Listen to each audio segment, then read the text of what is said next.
L'aeroporto di Olbia presenta Sardinia Tourism Call to Action 2021. 4 webinar con esperti di settore che analizzeranno i mercati turistici di Germania, Francia, Svizzera e Inghilterra. Together to be better. Seguici in diretta su Radiolina, su Facebook e su YouTube.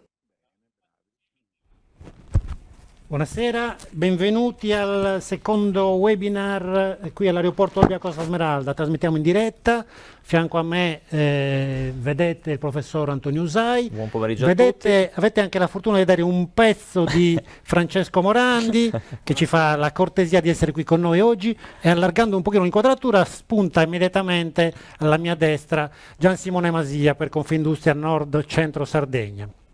Quindi un parterre molto ricco oggi. Ringrazio naturalmente tutti i presenti, ringrazio quelli che ci sono connessi in questo momento e che fanno parte del webinar di oggi, il comitato scientifico, ma anche i nostri ospiti e relatori. Connesso con noi anche il dottor Masiello della Regione Sardegna, dell'assessorato al turismo, col quale avremo modo di interloquire fra un pochino.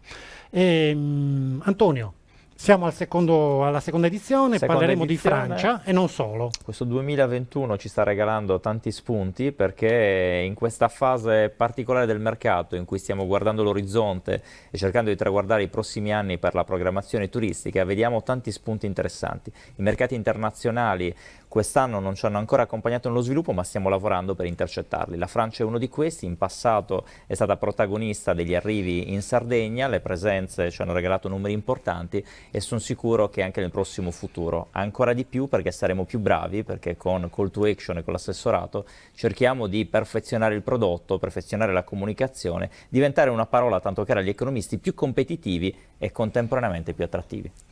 Benissimo, per iniziare col piede giusto, avendo ricevuto un po' di sollecitazioni da parte dei nostri interlocutori che ci seguono, come ricordiamo, via radio, oggi abbiamo connesso con noi il nostro Max Borrelli. Ci sei, Max? Ecco, infatti Maria Assunta stava un po' presentando per gli amici che ci ascoltano su Radiolina e che ci vedono anche su Radiolina tutto quello che accadrà in questo appuntamento di oggi, e stavamo dicendo che siamo felici di esserci, anche perché nell'ultima puntata ci siamo divertiti tantissimo. Speriamo che vada così anche oggi. Max, ricordiamo che siamo presenti anche sul canale della Digitale Terrestre, giusto? Sì. Video e audio. Canale 110. Sì. Benissimo. Certo. Allora siamo naturalmente a disposizione degli ascoltatori e dei telespettatori anche per raccogliere delle domande e delle sollecitazioni per i nostri ospiti di oggi. Vorrei tornare un attimo in regia per farvi vedere due slide brevissime che introducono il tema. Allora, la prima la vedete subito, è un po' il trend di sviluppo dei mercati. Vedete un po' cosa è successo nei 4 mercati di riferimento, e questa slide risponde alla domanda che ci è stata fatta, Antonio, diverse volte: perché Germania, Francia, Svizzera e Regno Unito? Perché sono i primi mercati e lo sono ormai da un po' di tempo. Vedete un po' il trend, vedete che quello superiore è quello della Germania, quindi la prima curva, quella bianca, quella più chiara, è quella che rappresenta lo sviluppo in termini di presenze turistiche nelle strutture alberghiere della Sardegna dei tedeschi. Come vedete c'è un bel trend di crescita negli ultimi 4 anni. Ci siamo fermati al 2019 e c'è una ragione, lo sappiamo benissimo: il 2020 è stato un anno disgraziato, il 2021 non abbiamo ancora i dati definitivi, quindi dato più... Ma sarà la sorpresa vera del mese di dicembre, quando ci auguriamo di poter presentare anche la tendenza finale del 2021. E questa curiosità ci ha accompagnato per questi mesi, perché la richiesta sul perché dei mercati incuriosiva i nostri operatori e soprattutto ci davano anche degli altri suggerimenti. Logicamente abbiamo dovuto fare una scelta, tutti i mercati sono interessanti, ma questi sono quelli più performanti. Se andiamo sulla seconda slide, ragioniamo invece su un altro aspetto. Qualcuno ci ha chiesto perché non avete incluso la Spagna, ad esempio. Intanto perché non è uno dei 4 mercati, ma perché c'è un altro ragionamento importante da portare avanti, che è il tema della destagionalizzazione. Alcuni mercati sono più destagionalizzanti di altri, lo vediamo in questa slide. Vedete il 50% relativo alla Germania. Che significa esattamente? Significa che il rapporto tra le presenze dei mesi estivi, quindi luglio, agosto e settembre rispetto al totale delle presenze tedesche rappresenta il 50%. Significa che i turisti tedeschi adorano e stanno bene anche fuori dal picco della nostra stagione. Quindi il potere destagionalizzante della Germania è particolarmente interessante, il 50%, è quello più alto in assoluto. Però subito a fianco vedete che ci sono Svizzera e UK, quindi Regno Unito. Francia è un pochino più basso, non l'abbiamo messa la Spagna perché rappresenta un valore piuttosto basso, intorno al 20%. Questa è una delle ragioni per cui gli investimenti vanno fatti dove? Nei paesi nei quali naturalmente è la nostra base ci di può essere una partenza, c'è già una risposta. tradizione, una tendenza consolidata che cerchiamo di sollecitare con i nuovi prodotti piuttosto che le strategie di posizionamento e di comunicazione che metteremo in campo da ora e per il 2022. Benissimo, a questo punto non possiamo non coinvolgere Gian Simone e chiedere a lui intanto di darci un feedback sulla stagione appena trascorsa e poi insomma un commento su questi dati insomma sarebbe utile e anche qualche ragionamento se vuoi sul tema più ampio, che cosa sarà il futuro. Allora, grazie tanto per iniziare per l'invito. Faccio subito una prima valutazione. Importantissimo il lavoro che fate, che fa l'università, che fa GEASAR nell'elaborazione di questi dati, perché poi i dati ci devono dare gli strumenti per pensare e sviluppare delle azioni. Per quanto riguarda quello che è successo quest'anno, abbiamo visto una certa preoccupazione nei primi mesi dell'anno, una tendenza a una partenza sempre più rinviata a causa delle disposizioni che riguardavano un po' molti dei paesi fino a quando non sono arrivati una serie di chiarimenti, e poi invece una stagione che si è indirizzata abbastanza bene. Quindi direi che dalle verifiche che abbiamo fatto con le nostre imprese tutto sommato questo 2021, anche se siamo sotto in termini anche di fatturato e di presenze rispetto al 2019, c'è una certa soddisfazione. Ho notato con molto interesse il fatto che l'estate non si è fermata al 31 di agosto, ma anzi le strutture hanno continuato a lavorare e hanno continuato a lavorare anche oltre settembre e in qualche caso anche fino a fine di ottobre. Ottima la scelta di questi 4 paesi perché in effetti, sentendo le nostre imprese, questi sono effettivamente i paesi da cui arrivano stranieri, da cui arrivano le più grandi soddisfazioni. Quest'anno all'appello è mancato l'UK per le note vicende che tutti quanti noi sappiamo relativamente ai tempi di quarantena a cui erano obbligati i turisti, quindi c'è stata la tendenza degli inglesi a non venire in Sardegna. Sono mancati poi, sappiamo benissimo, anche i turisti stranieri di altri paesi, in particolare gli Stati Uniti, anche se le percentuali degli statunitensi che vengono in Sardegna sono inferiori a quelli di altri paesi. Sono mancati i paesi arabi, sono mancati i russi, tutta una serie di turisti che diciamo vengono in Sardegna durante il periodo balneare.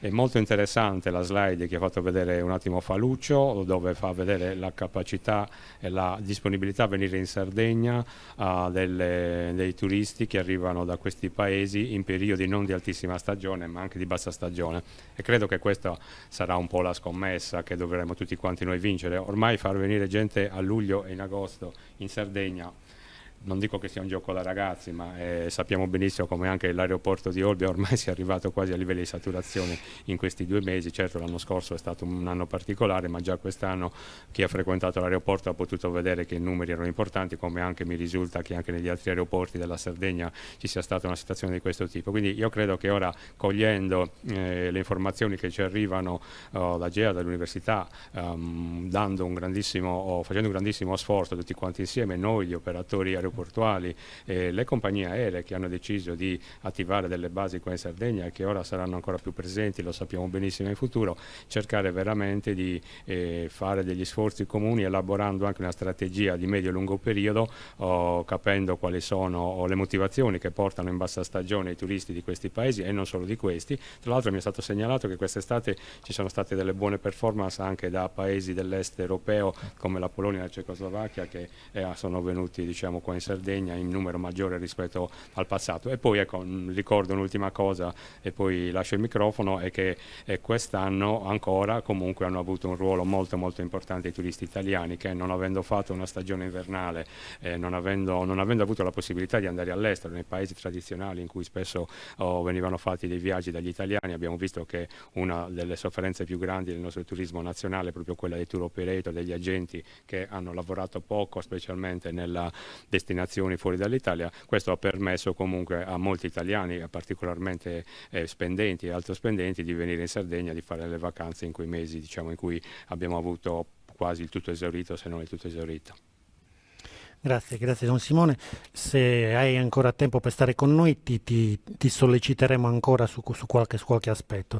Ne approfitterei, visto che abbiamo la fortuna, il piacere, l'onore di avere Francesco Morandi con noi, intanto per ricordare Francesco e ringraziarti ancora una volta, non solo perché sei stato uno degli artefici principali della crescita di questo polo del turismo universitario ad Olbia.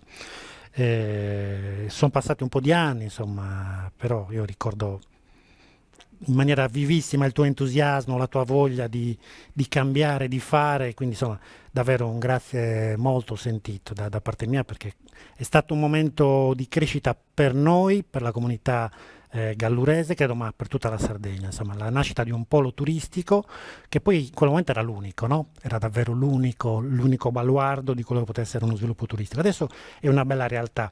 In qualche modo Antonio ha preso, insomma, Antonio al tempo era un ragazzino, stava ancora in pantaloni corti, si era appena laureato, no?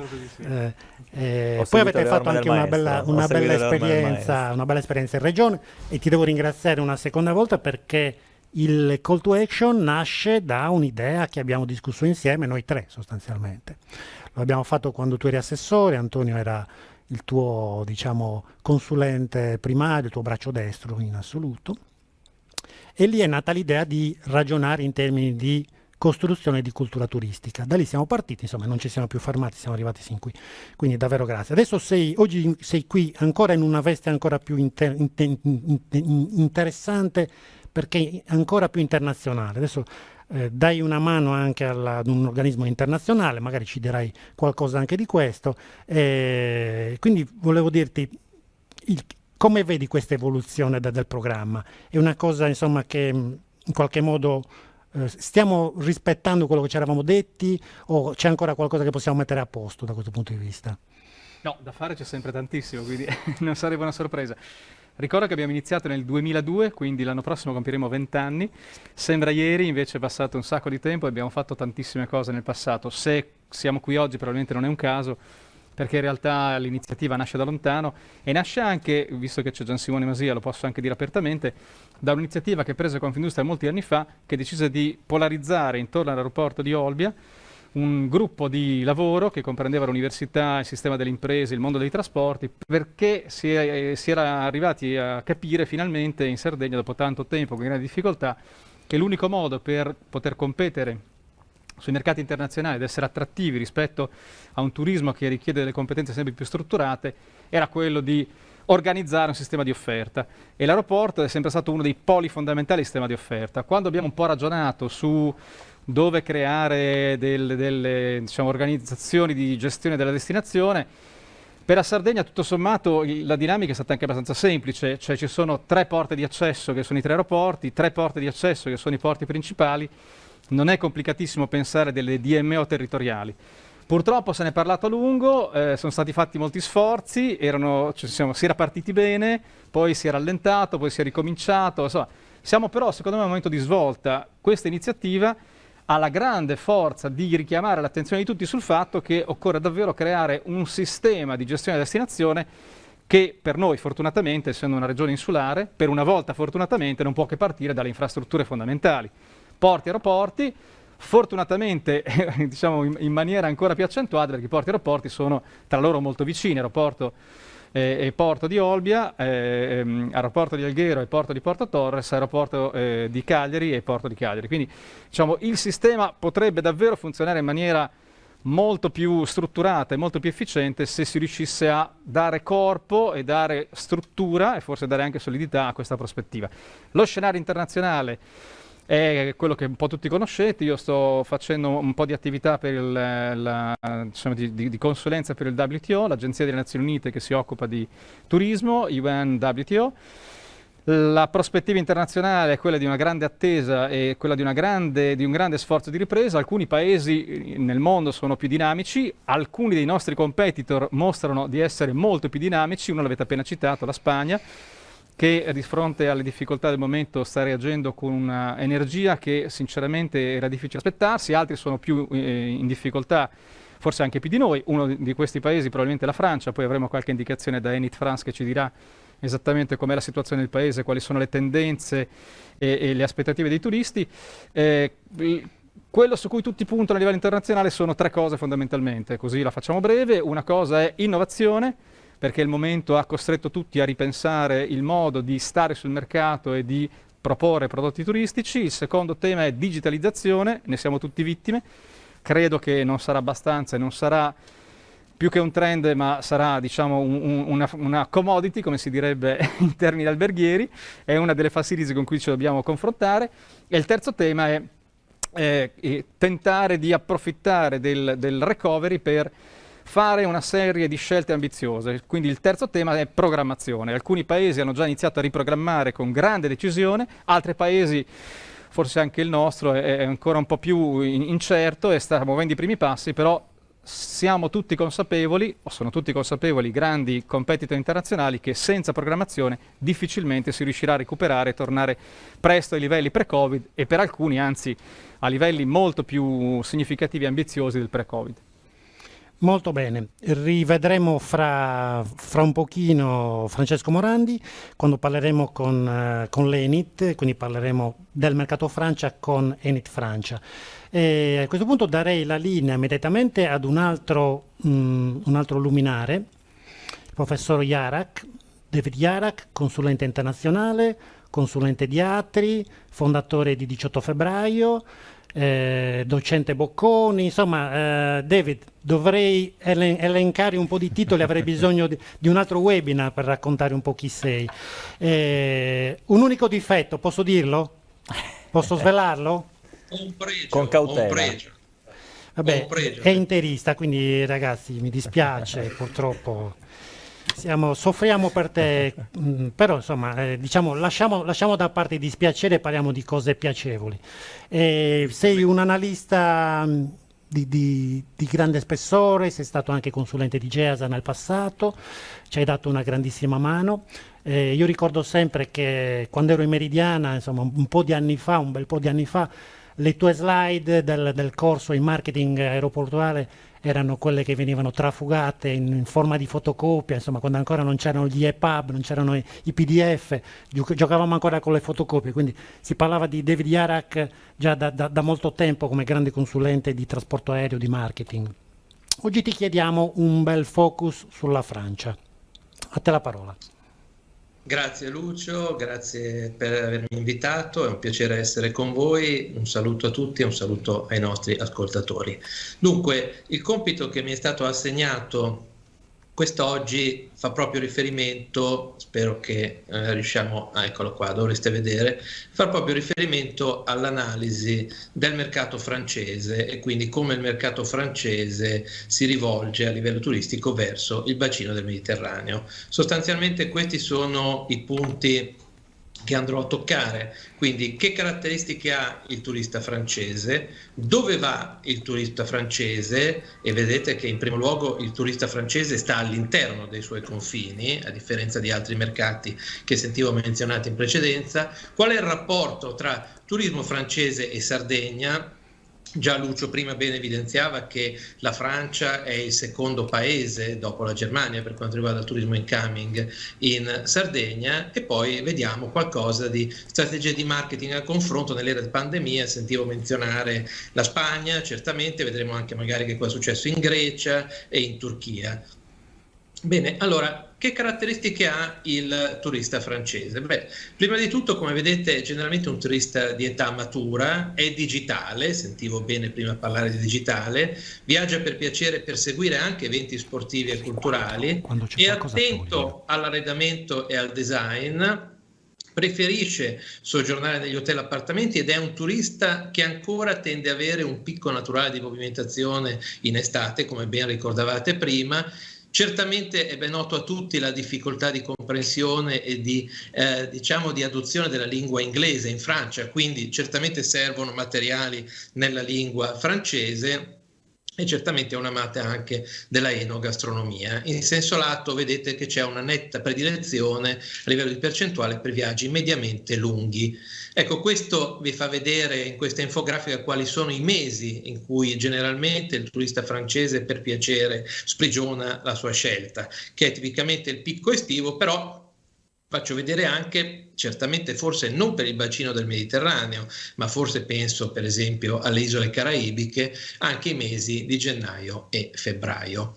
Ecco, quali sono le caratteristiche? Che cosa sceglie, che cosa ricerca il turista francese? Sceglie relax, natura e l'attività all'aperto, sicurezza della destinazione. Ricordo a tutti che sicurezza è un termine che in inglese viene tradotto sotto due accezioni, safety e security. E evidentemente il tema della security fa riferimento alle tutele, tra virgolette, contro eventi di terrorismo di varia natura, ma il vero tema oggi, sentivo giustamente parlare, è la sicurezza, la safety, evidentemente le zone covid free e poi via via tutti gli altri aspetti. Non ultimo, come vedete ancora molto importante, il patrimonio artistico.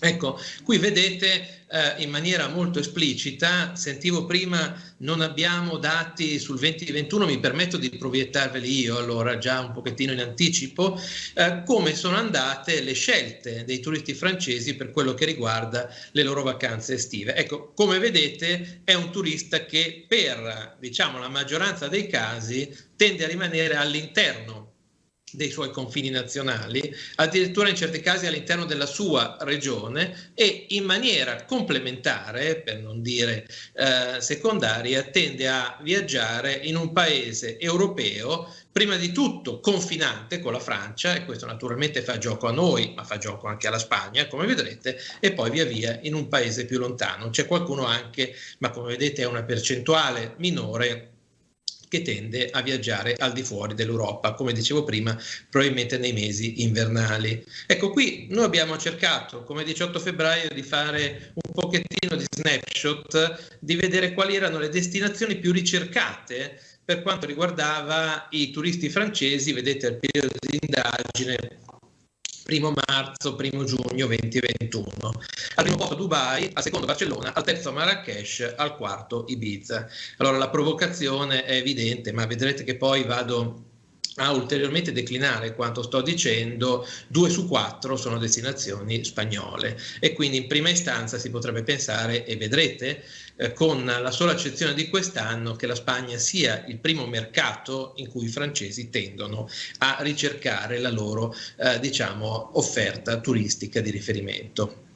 Altro dato interessante secondo me è quello che ci fa vedere che il turista francese è un turista medio-alto spendente. Allora vi faccio notare che questa a sinistra trovate la situazione nel 2019, quindi quello che in inglese si chiama la spend per trip, la spesa per viaggio.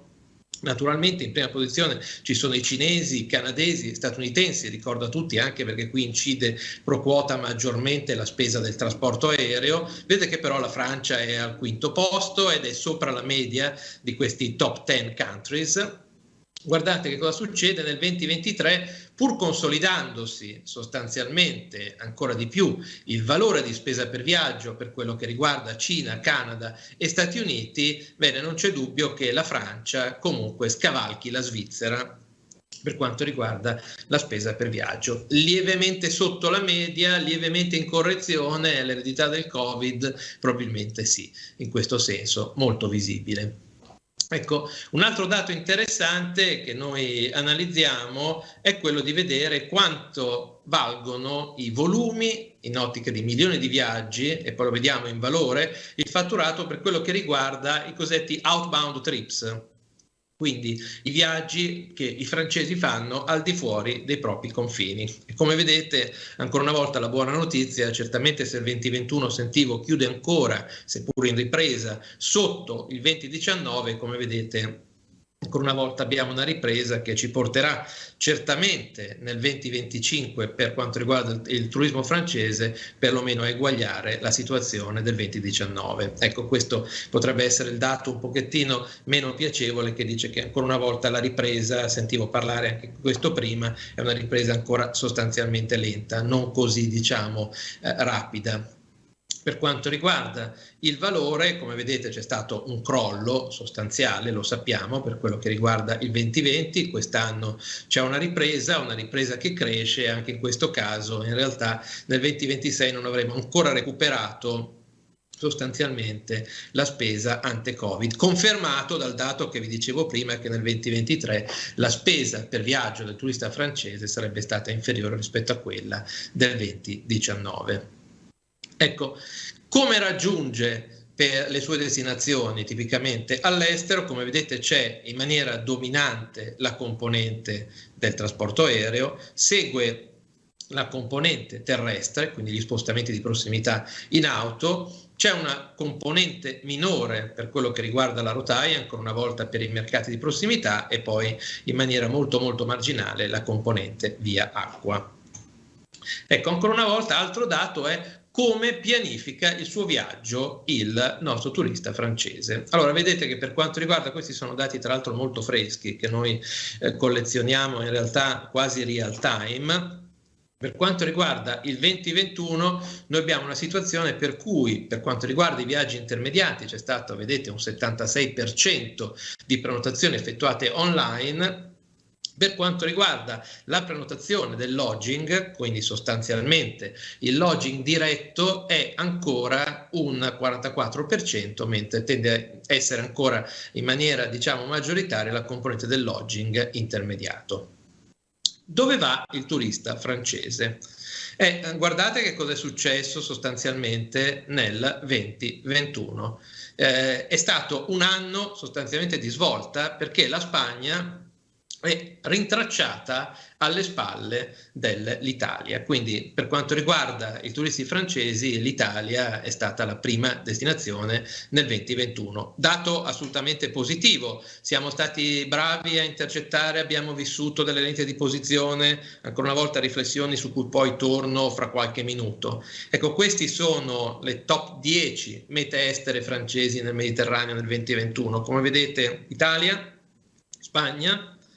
Guardate che lo scavalcamento non è stato proprio marginale, parliamo di circa 2 milioni di viaggiatori, quindi insomma direi, 2 milioni di viaggi, quindi direi che il dato non è marginale. Segue ancora il Portogallo, la Grecia e via via Turchia, Croazia e poi in ultima posizione Malta. Tra l'altro, quanto dura la vacanza del turista francese all'estero? Allora, salvo poi di portarvi questi dati ancora più in analitico su alcune componenti del mercato spagnolo, faccio in particolar modo riferimento alle Baleari, che rappresentano un pochettino sempre il primo concorrente turistico nel bacino del Mediterraneo per quello che riguarda la Sardegna. Qui vedete una fotografia che fa vedere sostanzialmente due mercati, la Spagna e il Portogallo. Allora, vedete che tipicamente il turista francese tende a polarizzarsi su un periodo di permanenza tra le 4 e le 7 notti in Spagna. Per esempio, altra situazione interessante, e vi preannuncio, ma lo vedete fra qualche minuto, diversa da quella della Spagna, dove la componente hoteliera è nettamente dominante. Dicevo, per quanto riguarda il Portogallo invece la situazione curiosa è che tende a effettuare vacanze più lunghe come durata, vedete 4 giornate 35, in appartamenti turistici invece che in hotel con appartamenti e via via con altre situazioni di hotel.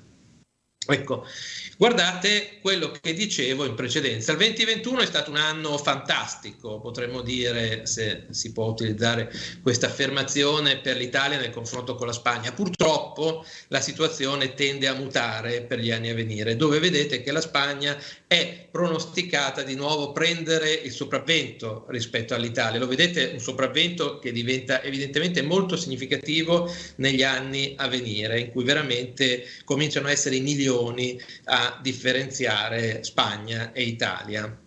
Nei fatti quello che noi abbiamo visto è che Questa potremmo chiamarla, sentivo prima parlare come parlano gli economisti, come diceva l'amico Antonio Usai, della quota di mercato. Sostanzialmente la quota di mercato del turismo francese in Italia, come vedete, è oscillata, ha raggiunto un valore del 14,1% nel 2020. Ancora una volta è un dato, condivido con Lucio Murru, forse scarsamente significativo. Più significativo vedere invece, perché le previsioni evidentemente tendono a eliminare l'effetto negativo del Covid per gli anni a venire, tende in realtà a decrescere per gli anni a venire, quindi in aggregato, non stiamo parlando di Sardegna, ma torno a ripetere, di mercato Italia, come vedete tenderà a perdere circa un paio di punti tra il 2022 e il 2026 e di conseguenza questa è la fotografia che vedete nel 2026, dove vi sottolineo le situazioni interessanti. Sono la Spagna che prende il sopravvento sull'Italia, come vedete il Marocco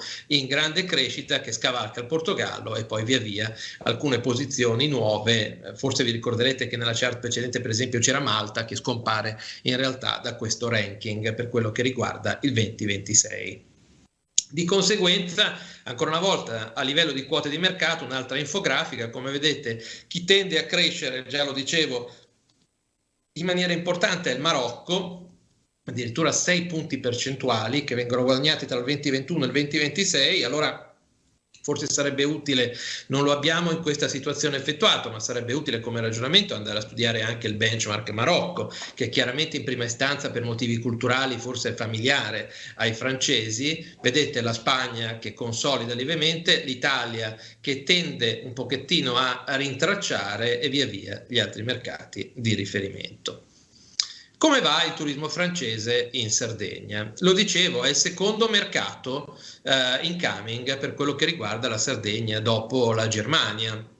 Allora, ancora una volta possiamo discutere a lungo se i dati del 2020 siano meno significativi, ma a me sembra che non cambino più di tanto le proporzioni di quello che stavamo dicendo in precedenza. Quindi, ancora una volta, anche nel 2020 abbiamo parlato della Francia come il secondo mercato più importante per quello che riguarda l'incoming. E questa è la permanenza media dei turisti per quello che riguarda la Sardegna.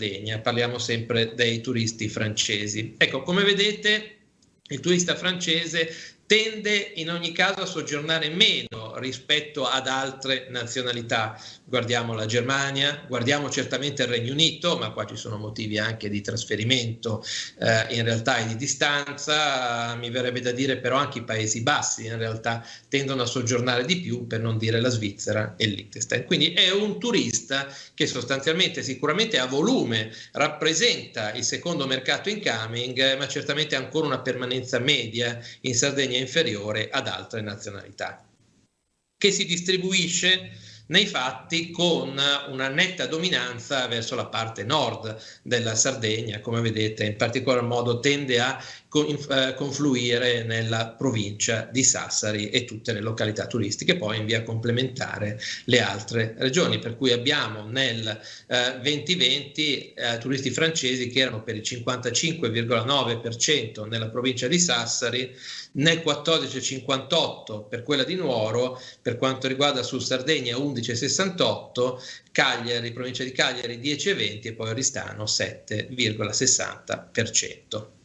Che cosa ricerca il turista francese in Sardegna? Ristorazioni in loco, quindi l'hotel deve prevedere per esempio sempre un suo ristorante, evidentemente meglio se di qualità, ricerca escursioni intorno al luogo di soggiorno. Vedete che forse potremmo dire che è un turista meno sportivo, perché da questa infografica è molto visibile le attività sportive tendono a essere rilevate solo nel 36% delle situazioni contro l'84% della ristorazione in loco.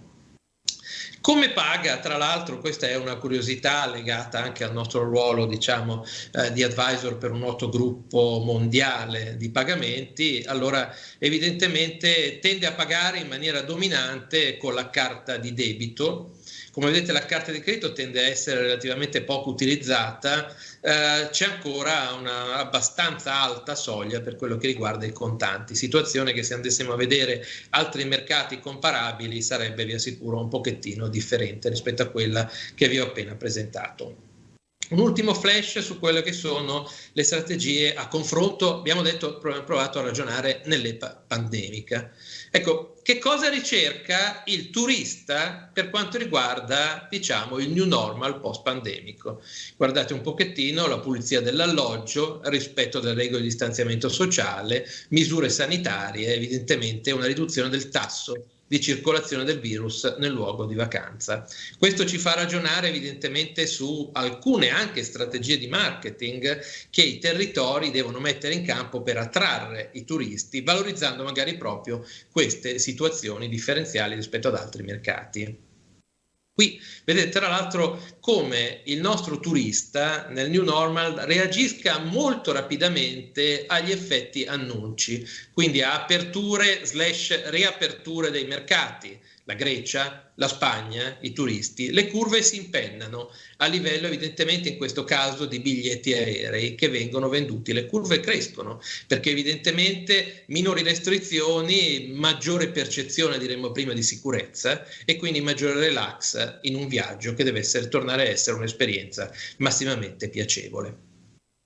Per quanto riguarda la Turchia, che è un mercato che forse ogni tanto non viene considerato, ma a livello turistico è importante, in prima istanza certamente per il bacino tedesco, vedete che francesi comunque hanno rappresentato il secondo mercato in realtà per quanto riguarda la composizione europea in percentuale, e poi via via parliamo comunque di un mercato che per il 65% è sprigionato dall'Europa, e quindi mi avrebbe da dire che anche la Turchia in realtà possa essere un competitor per quello che riguarda la Sardegna.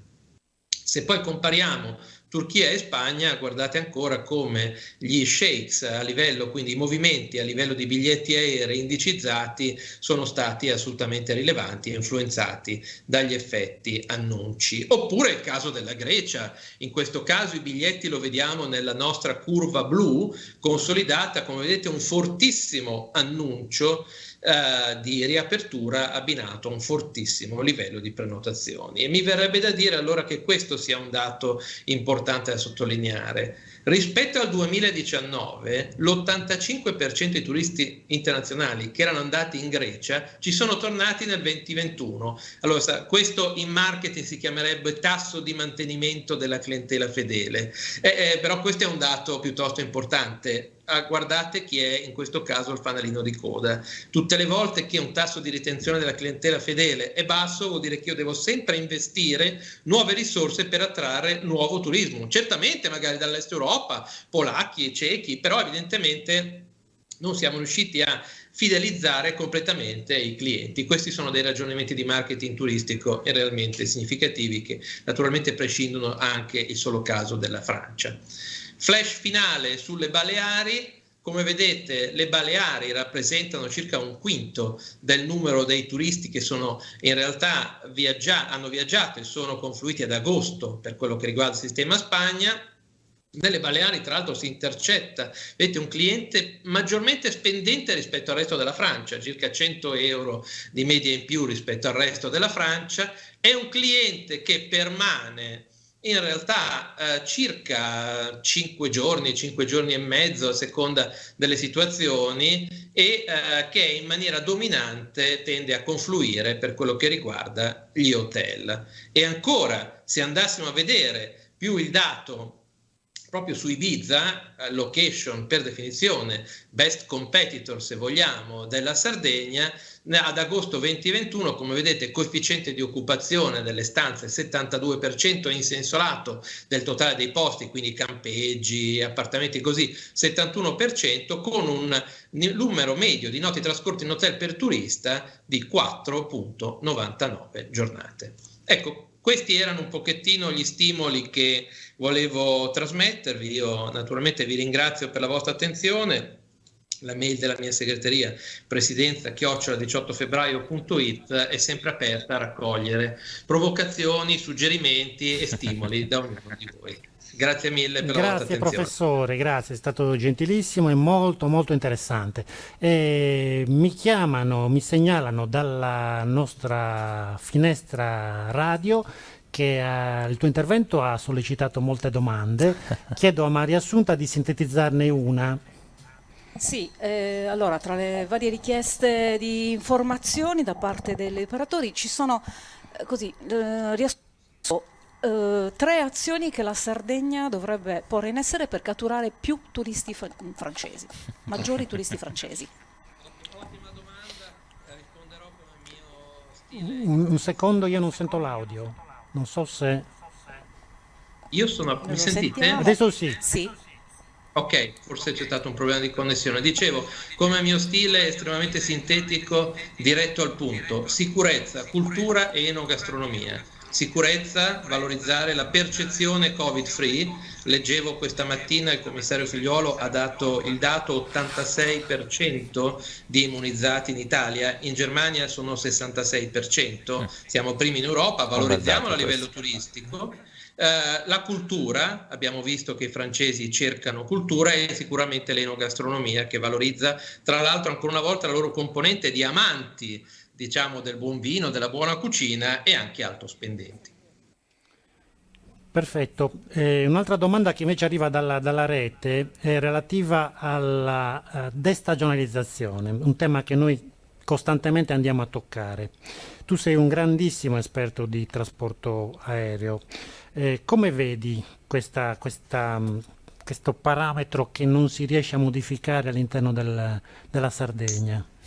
Caro Lucio, come ricorderai avevamo fatto, penso, 10 anni fa uno studio su come destagionalizzare il territorio, penso che sia finito nei cassetti di qualcuno e mai messo in campo. È un gatto che si morde le code. Gli albergatori dicono ci servono più voli aerei, allo stesso tempo le compagnie aeree dicono che gli hotel stanno chiusi. Quindi ancora una volta la risposta è: bisogna fare un vero piano di marketing territoriale e turistico integrato, mettendo intorno a un tavolo le due parti, avendo dei facilitatori che mettono a sistema il tutto e spiegare ancora una volta che le rendite di posizione non esistono. Quindi certamente non si può chiedere a una compagnia aerea di operare un servizio se non c'è lo sbocco della sua attività, quindi gli hotel aperti, e allo stesso tempo evidentemente la compagnia aerea deve essere anche propensa a rischiare a livello imprenditoriale. L'abbiamo perso sul più bello. Va bene, diciamo che comunque abbiamo capito il senso, no? Direi che insomma, è stato molto chiaro. Bisogna fare sistema, è un po' quello che diceva Francesco Morandi qualche istante prima quando parlava della DMO. Quindi credo che sia un tema che oggi andremo a toccare ancora più e più volte.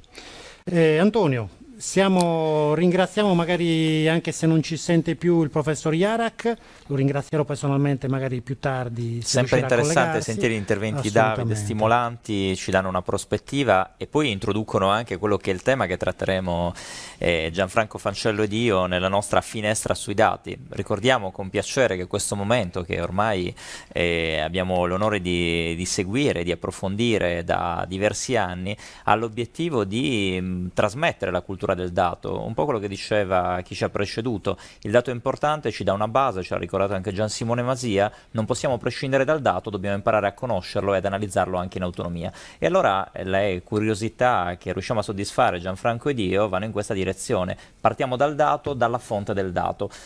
Tra le varie domande che sono arrivate negli scorsi giorni, una su tutte riguardava l'analisi dei dati del mare, il sistema marittimo, la portualità, quante persone sono arrivate con la nave. Noi non abbiamo trascurato questo dato, ogni volta c'è una scelta da fare. Oggi Gianfranco si concentrerà sul sistema del trasporto aereo e io curerò il dato del trasporto marittimo, con qualche curiosità anche collegata al mercato francese, perché sì, come ci ha ricordato qualche ascoltatore nella chat che abbiamo attiva online e che invito tutti ad utilizzare per nuove domande, La Sardegna è collegata con la Francia, ha diversi collegamenti attivi, i numeri ancora non sono performanti, ma questo lo possiamo vedere in una prospettiva. I numeri non sono attualmente performanti, ma esistono dei collegamenti stabili ormai da diversi anni che possono essere utilizzati dai tour operator piuttosto che dalle nostre agenzie per invogliare anche il trasporto, che evidentemente è complementare rispetto alla dinamica del trasporto aereo. E allora concentriamoci adesso sui nostri flussi turistici con un focus sul trasporto marittimo,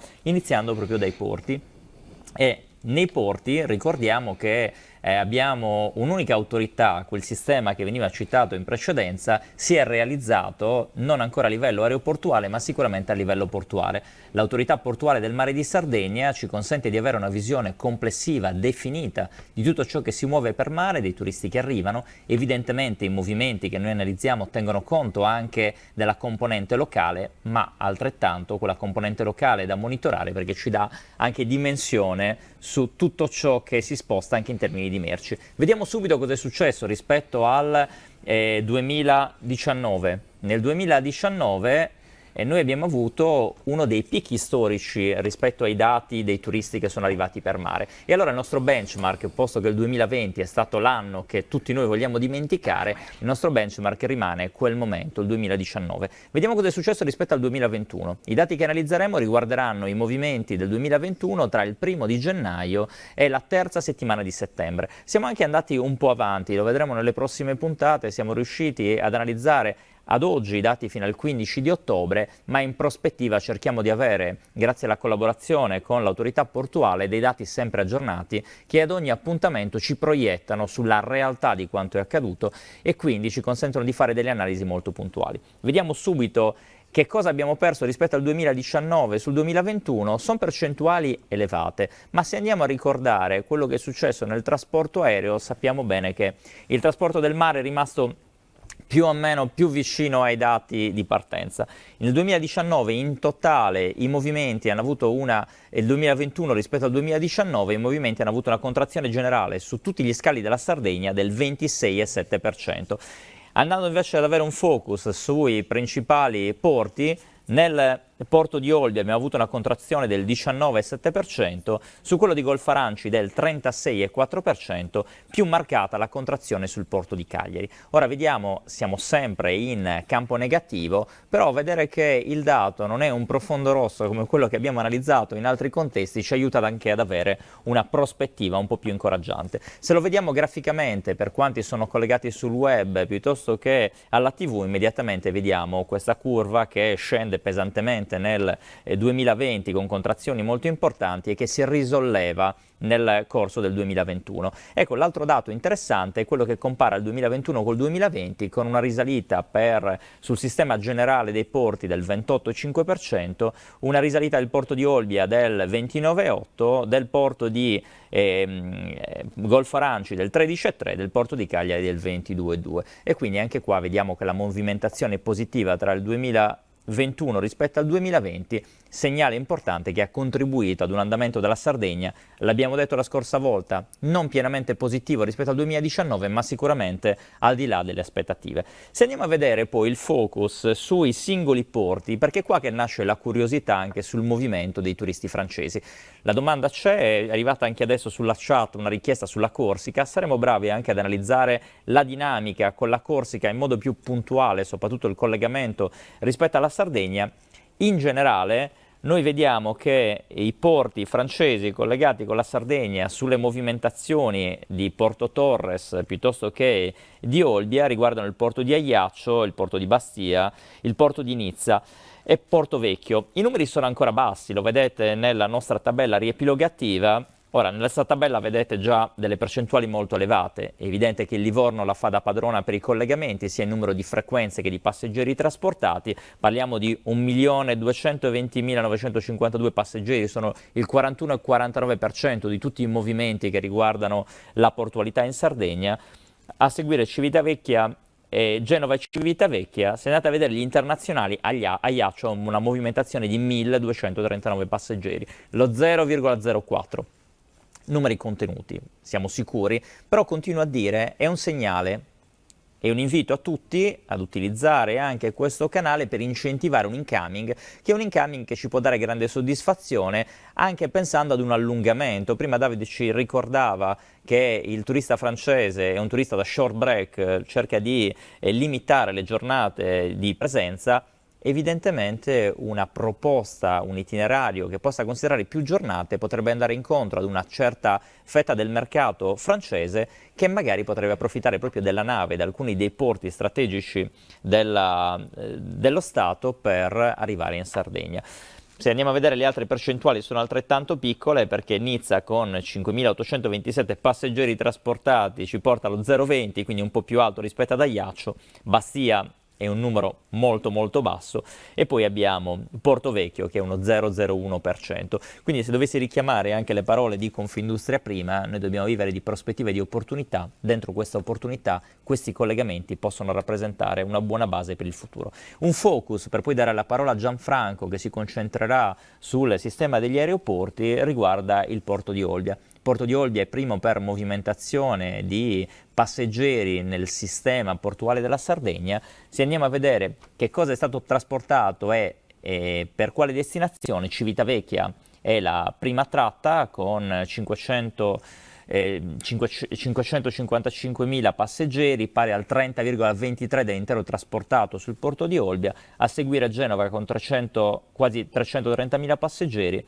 Segue in termini di percentuali è il primo, Livorno. Per noi segue perché abbiamo fatto una valutazione anche sui flussi collegati, cioè sulle direttrici che ci consentono di far arrivare dei passeggeri internazionali. Abbiamo poi Piombino con 108.000 passeggeri e poi Savona con una percentuale marginale. Allora questi dati ci fanno vedere un sistema molto vitale, molto attivo. Ribadiamo, ha contribuito in modo importante alle performance del sistema Sardegna anche nel 2021, ci possiamo lavorare. Quindi Lucio, sicuramente anche senza niente togliere al sistema del trasporto aereo, è evidente che le navi ci possono aiutare a definire un nuovo prodotto. Io direi che l'approfondimento ora è tutto per Gianfranco, per vedere che cosa succede nei cieli lasciando il mare e guardando anche alla prospettiva che ci aiuta ad individuare i temi che proporremo nei prossimi appuntamenti. A te Gianfranco. Sì, grazie Antonio, saluto Lucio, saluto gli ospiti, amici ad Olbia e chi ci sente da casa e ci guarda in TV. Dunque, io ho condiviso lo schermo, non so se la regia mi dà conferma del fatto che stia andando, perché, come diceva Antonio, ho qualche dato di riferimento sul trasporto aereo. Partiamo da dove eravamo rimasti, cioè quanto abbiamo proiettato l'altra volta. Non so se si vede la slide, io sto proiettando la slide appunto sul trasporto aereo Sardegna 2019, dove facciamo vedere l'andamento del nazionale, dei traffici nazionali e internazionali. Globalmente nel 2019 in Sardegna abbiamo avuto 5.738.000 passeggeri nazionali e 3.326.000 passeggeri internazionali. Questa è la situazione nell'anno, diciamo, pre-pandemia, quindi quello nel quale le cose filavano abbastanza bene, o comunque non si presagiva quello che poi sarebbe successo. Nel 2021 cosa è successo? Allora, nel 2021 il trasporto aereo cambia completamente la struttura. Vediamo che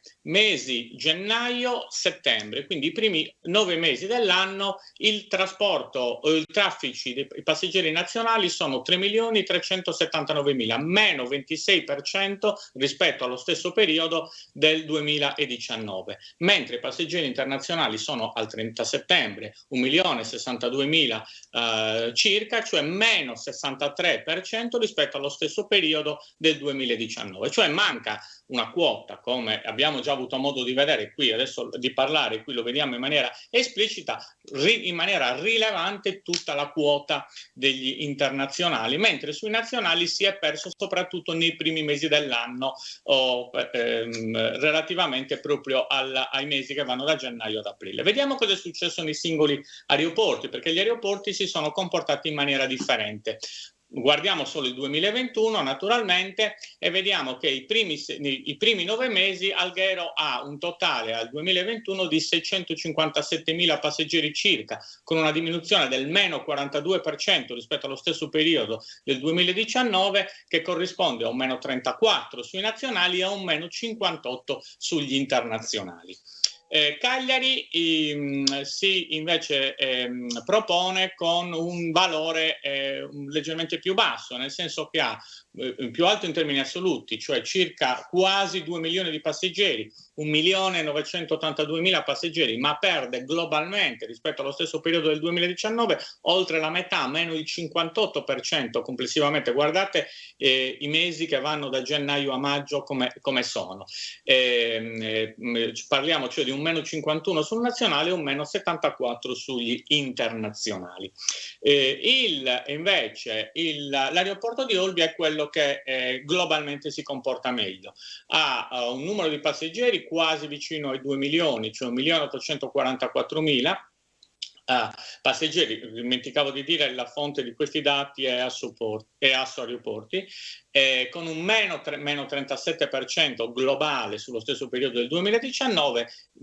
Questa perdita è dovuta prevalentemente agli internazionali, meno 63%, e invece sui nazionali si ha solo un meno 10%, quindi di fatto sui nazionali si è tenuto. Qui giusto un flash anche, perché ne ha parlato Antonio, anche sui passeggeri nave, e quindi cosa è avvenuto? Vedete, i passeggeri, gli utenti che si muovono via nave hanno uno schema e hanno un comportamento molto simile. Questa ve la voglio far vedere per vedere come le curve del 2019, 2020 e 2021 dal punto di vista della forma sono esattamente uguali. Quindi l'incidenza sui comportamenti per i viaggiatori in nave non è cambiato solo in termini quantitativi, ma non in termini qualitativi di scelta. Si è mantenuto questo stesso andamento, e il dato di settembre, che è questo, settembre 2021, conferma questo tipo di scelta. Se poi confrontiamo il modo aereo col modo navale, vediamo che nel 2019 globalmente in Sardegna sono arrivati circa 9 milioni di passeggeri via aereo e 5 milioni di passeggeri via nave, dove lo stesso valore si è ottenuto solo per il mese di agosto, mentre i mesi spalla sono a vantaggio certamente dell'aereo. Nel 2021 invece vedete che quella differenza, torno un attimo indietro, che avevamo invece nei mesi spalla, soprattutto prima di agosto, quella netta differenza tra le persone che si spostano in aereo rispetto a un numero di persone che si sposta via nave, si è praticamente azzerata, e quindi è quella quota di passeggeri appunto che manca al trasporto aereo, cioè circa 4 milioni e 4 sul trasporto aereo e 3 milioni e mezzo sul trasporto navale. Vediamo un attimo il dettaglio Italia-Francia, che è l'oggetto del seminario di oggi. Nella direzione generale dell'aviazione civile della Francia ci evidenzia qual è il dato intanto tra la Francia e l'Italia in termini di trasporto aereo. Abbiamo una quota significativa, circa 12 milioni e mezzo, guardate, nel 2019, pari a una quota di mercato di circa il 15%, che è il dato che ci faceva vedere David Yarak prima. Questa quota è rimasta sostanzialmente la stessa, meno 16% e 15%, con valori nettamente più bassi nel 2020 e nei primi 9 mesi del 2021. Vediamo in Sardegna cosa è avvenuto. Il dato Francia-Sardegna sul trasporto aereo. Il problema, noi qui lo facciamo vedere perché i dati sono fonte ENAC, l'ENAC non ha ancora dato i dati 2021, i dati 2020 non erano significativi, quindi faccio vedere il 2019. Quello che colpisce è che sul rapporto Francia-Sardegna l'aeroporto di Alghero incide in maniera poco significativa. Guardate un po', solo 2.485 passeggeri nel 2019, 13° mercato internazionale per l'aeroporto di Alghero, quota di mercato 0,6%. Quarto mercato per Cagliari invece, con circa nel 2019 154.000 passeggeri, e secondo mercato per Olbia con circa 284.000 passeggeri, una quota di mercato del 18,4%. Globalmente nel 2019 la Sardegna con la Francia ha scambiato via aereo circa 441.000 passeggeri, il 3,5% del traffico totale tra Italia e Francia. Ma volevo far vedere una cosa però importante. Guardate qui sotto le relazioni tra gli aeroporti e la Francia, e l'unica relazione stabile che c'è tra la Sardegna e la Francia, che è il Porto Torres Tolone via mare. Porto Torres Tolone via mare come linea fa una quota che è più bassa rispetto alle 2 quote aeree, però si avvicina al dato di Cagliari, cioè significa che noi abbiamo circa un 20-22% di soggetti che utilizzano il trasporto marittimo sulla sola tratta tra Porto Torres e Tolone per arrivare in Sardegna. Questo basso valore di alghero si evidenzia anche dai dati che abbiamo anche raccolto poi nel 2021 relativamente alle frequenze, alle compagnie e ai collegamenti che i 3 aeroporti Olbia, Cagliari e Alghero hanno con la stessa Francia, e quindi potete vedere sono prevalentemente delle connessioni estive. Alcune sono già completate, sono completate a settembre. La differenza sostanziale è che su Alghero ne avevamo una e invece su Cagliari ben 8-9 e un numero superiore a 10 per Olbia, e qui abbiamo la localizzazione abbastanza distribuita, vedete, su tutto il territorio francese. Sui collegamenti marittimi, giusto una slide per far vedere i dati quantitativi. Non sono stati proiettati, lo diceva Antonio prima, il dato su Bonifacio Santa Teresa, in quanto quello è un collegamento continuativo che, diciamo, dal punto di vista turistico è letto meno, ma incide in maniera significativa invece su altri tipi di collegamenti. Qui abbiamo messo invece i collegamenti tra Golfo Aranci, con la Corsica, con Nizza e con Tolone, e soprattutto con Porto Torres, e vedete che nel 2021 Porto Torres è a circa 65.000 passeggeri sul 2021, ancora lontana dagli oltre 100.000 fatti nel 2019. Chiudo con una cosa che riguarda invece non il trasporto aereo ma i dati SIRED, perché mi sembrava significativa. Ne ha parlato Lucio all'inizio e devi dire che prima. La Francia ha una quota di destagionalizzazione, Lucio diceva, vicino al 34%. Questo vi fa vedere perché. Cioè ci dice come si distribuiscono in Sardegna, perché questi sono i dati degli arrivi in Sardegna e alle province sarde, sui 12 mesi dell'anno. E vediamo che abbiamo un picco di stagionalità rilevante su agosto, c'è un comportamento molto simile a quelli che sono gli utenti italiani. Questi sono gli utenti che arrivano dalla Francia, e vi voglio far vedere rapidamente, guardiamo solo le forme, cosa succede invece per quelli che arrivano dalla Germania. Vedete che abbiamo un picco a settembre e un picco a giugno, addirittura con un avvallamento nei mesi di luglio e agosto, dati 2019 naturalmente, un stesso picco a settembre e luglio per i dati per gli arrivi dalla Svizzera, e invece un appiattimento ma senza avere quel picco francese per gli arrivi da UK. Questo significa quindi che nel momento in cui dobbiamo andare a pianificare un'offerta turistica per i francesi, questo dato ci rafforza quell'elemento di stagionalità anche come offerta e anche come tipologia di prodotto da offrire, che è concentrato prevalentemente, almeno dai dati che noi abbiamo, su questi mesi. Quindi lo sforzo sarà quello di appiattire e ampliare questo picco. Bene, io spero di essere rimasto nei tempi. Siamo con Antonio comunque ovviamente a disposizione per qualsiasi commento e per condividere i dati e le slide. Grazie Lucio. Ottimo Gianfranco, grazie, sempre molto preciso, molto sul pezzo.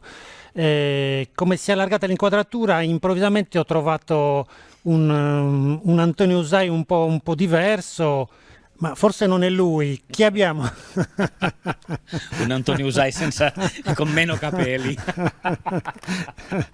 Abbiamo l'onore di avere in presenza qui con noi Josep.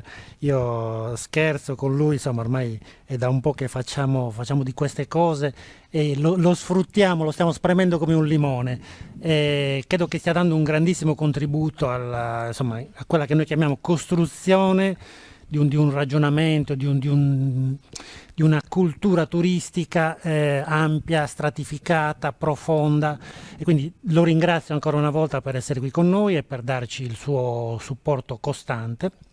Nel frattempo lui continua a scrivere libri, a fare piani strategici da Roma capitale in giro per l'Italia e non solo, quindi ancora più sentito questo ringraziamento. Insomma, non ti sei dimenticato della Sardegna.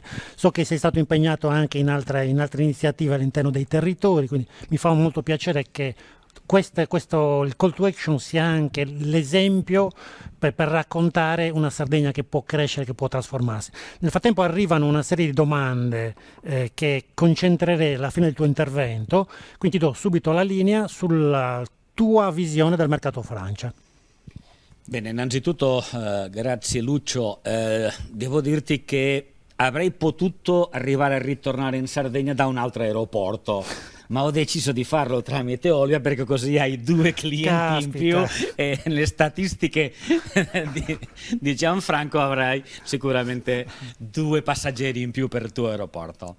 Bene, innanzitutto vi ringrazio. Io tenterei fondamentalmente anche riprendere la splendida relazione che ci ha fatto David Jarak, andando un pochettino a concentrarlo su quello che è stato il mercato francese, con una lettura diciamo da un'ottica fondamentalmente dalla Sardegna, ma senza perdere d'occhio i nostri competitor. Allora, il mercato francese è un mercato particolare. Ha avuto un comportamento in qualche maniera particolare nel 2021, però che in realtà non è stato molto più diverso di situazioni normali. Allora, tento di spiegarmi, dopo vedrete esattamente il perché di questa mia affermazione. Allora, la Francia ha avuto in questo 2021 una caratterizzazione, ha avuto una situazione molto, molto complicata, con 3 lockdown consecutivi, e soprattutto questo è andato a incidere, a differenza per esempio di mercati come la Germania, anche al fatto di non far crescere più di tanto la capacità di risparmio delle famiglie, cioè di soldi che potevano dedicare in qualche maniera alle sue proprie vacanze.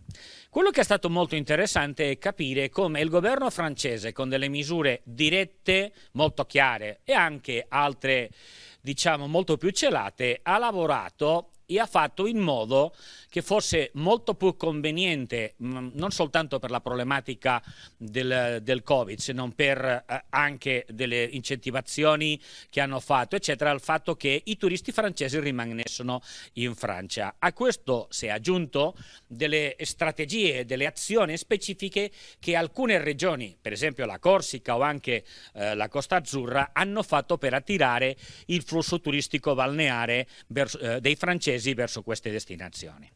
Allora, come è stato in qualche maniera il risultato diciamo all'inizio giugno, quando sono usciti?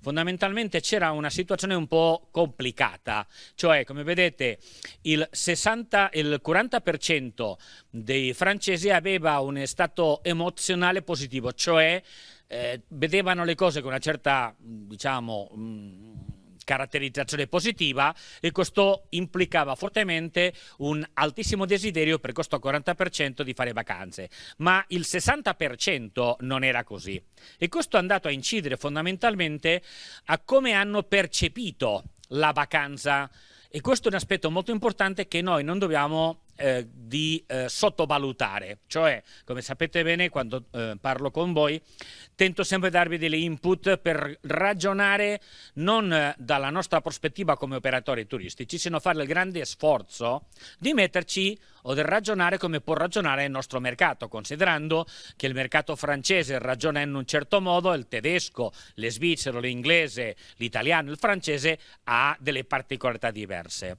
Cosa è interessato fondamentalmente a maggio 2021? Cioè, quali erano gli atteggiamenti che in qualche maniera avevano i francesi rispetto alla vacanza? Fondamentalmente la libertà e il poter uscire dalla situazione nella quale si avevano in qualche maniera trovato come conseguenza di questi 3 lockdown consecutivi. Pertanto vedevano o aspettavano la vacanza con grande impazienza, come vedete il 37%, molti con la speranza che cosa significherebbe in qualche maniera un cambiamento della situazione, ma soprattutto interessante il 35% come un vero bisogno, e questo va a incidere su una importante trasformazione che abbiamo della domanda, soprattutto europea, complessiva in diversi mercati, cambia un pochettino per un fattore da non sottovalutare, cioè la vacanza e il viaggiare è diventato un bisogno per la maggioranza degli europei.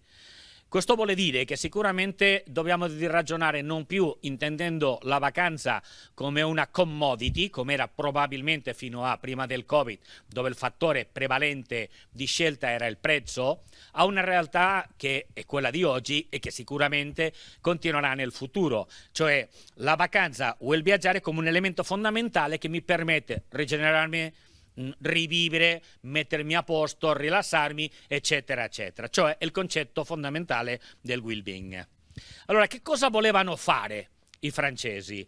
Beh, il 47% dei francesi, questo concetto che ci può essere un po' strano per noi, ma che è molto francese, la ragione per la quale come motivazione prioritaria era il cambiare aria, cioè uscire dalla sua realtà. La vacanza per i francesi nel 2021 ha significato fondamentalmente questo. Come vedete, per il 47% era la motivazione principale, la secondaria per il 26%.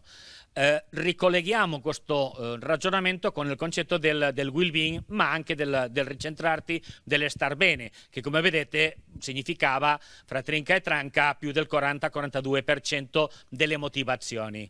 C'è l'aspetto classico di stare in famiglia, ritornare a stare con gli amici, eccetera, eccetera, e ovviamente gli argomenti più noti su scoprire nuove culture, eccetera, fare sport, eccetera, eccetera. Che cosa è importante considerare qua? Come lo dobbiamo noi operatori del turismo utilizzare per preparare le nostre proposte turistiche per il 2022? Perché non dobbiamo dimenticare una cosa. Nel 2022 non saremo ancora nel turismo post-Covid, saremo nel turismo nel Covid o durante il Covid. Io dico spesso che nel turismo abbiamo in questo momento la stessa situazione che hanno gli storici, cioè in storia si parla del avanti Cristo e del dopo Cristo, cioè l'anno 0 e l'anno della nascita di Cristo. Bene, nel turismo dobbiamo cominciare che c'è il turismo prima del Covid fino al 2020, anno 0, e il turismo post-Covid o dopo Covid.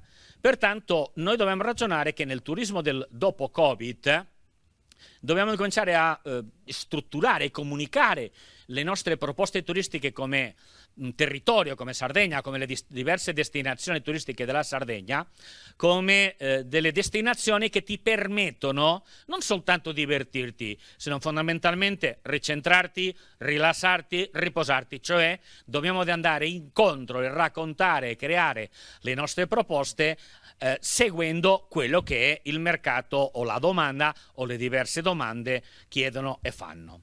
Qual è stato alla fine il comportamento dei francesi?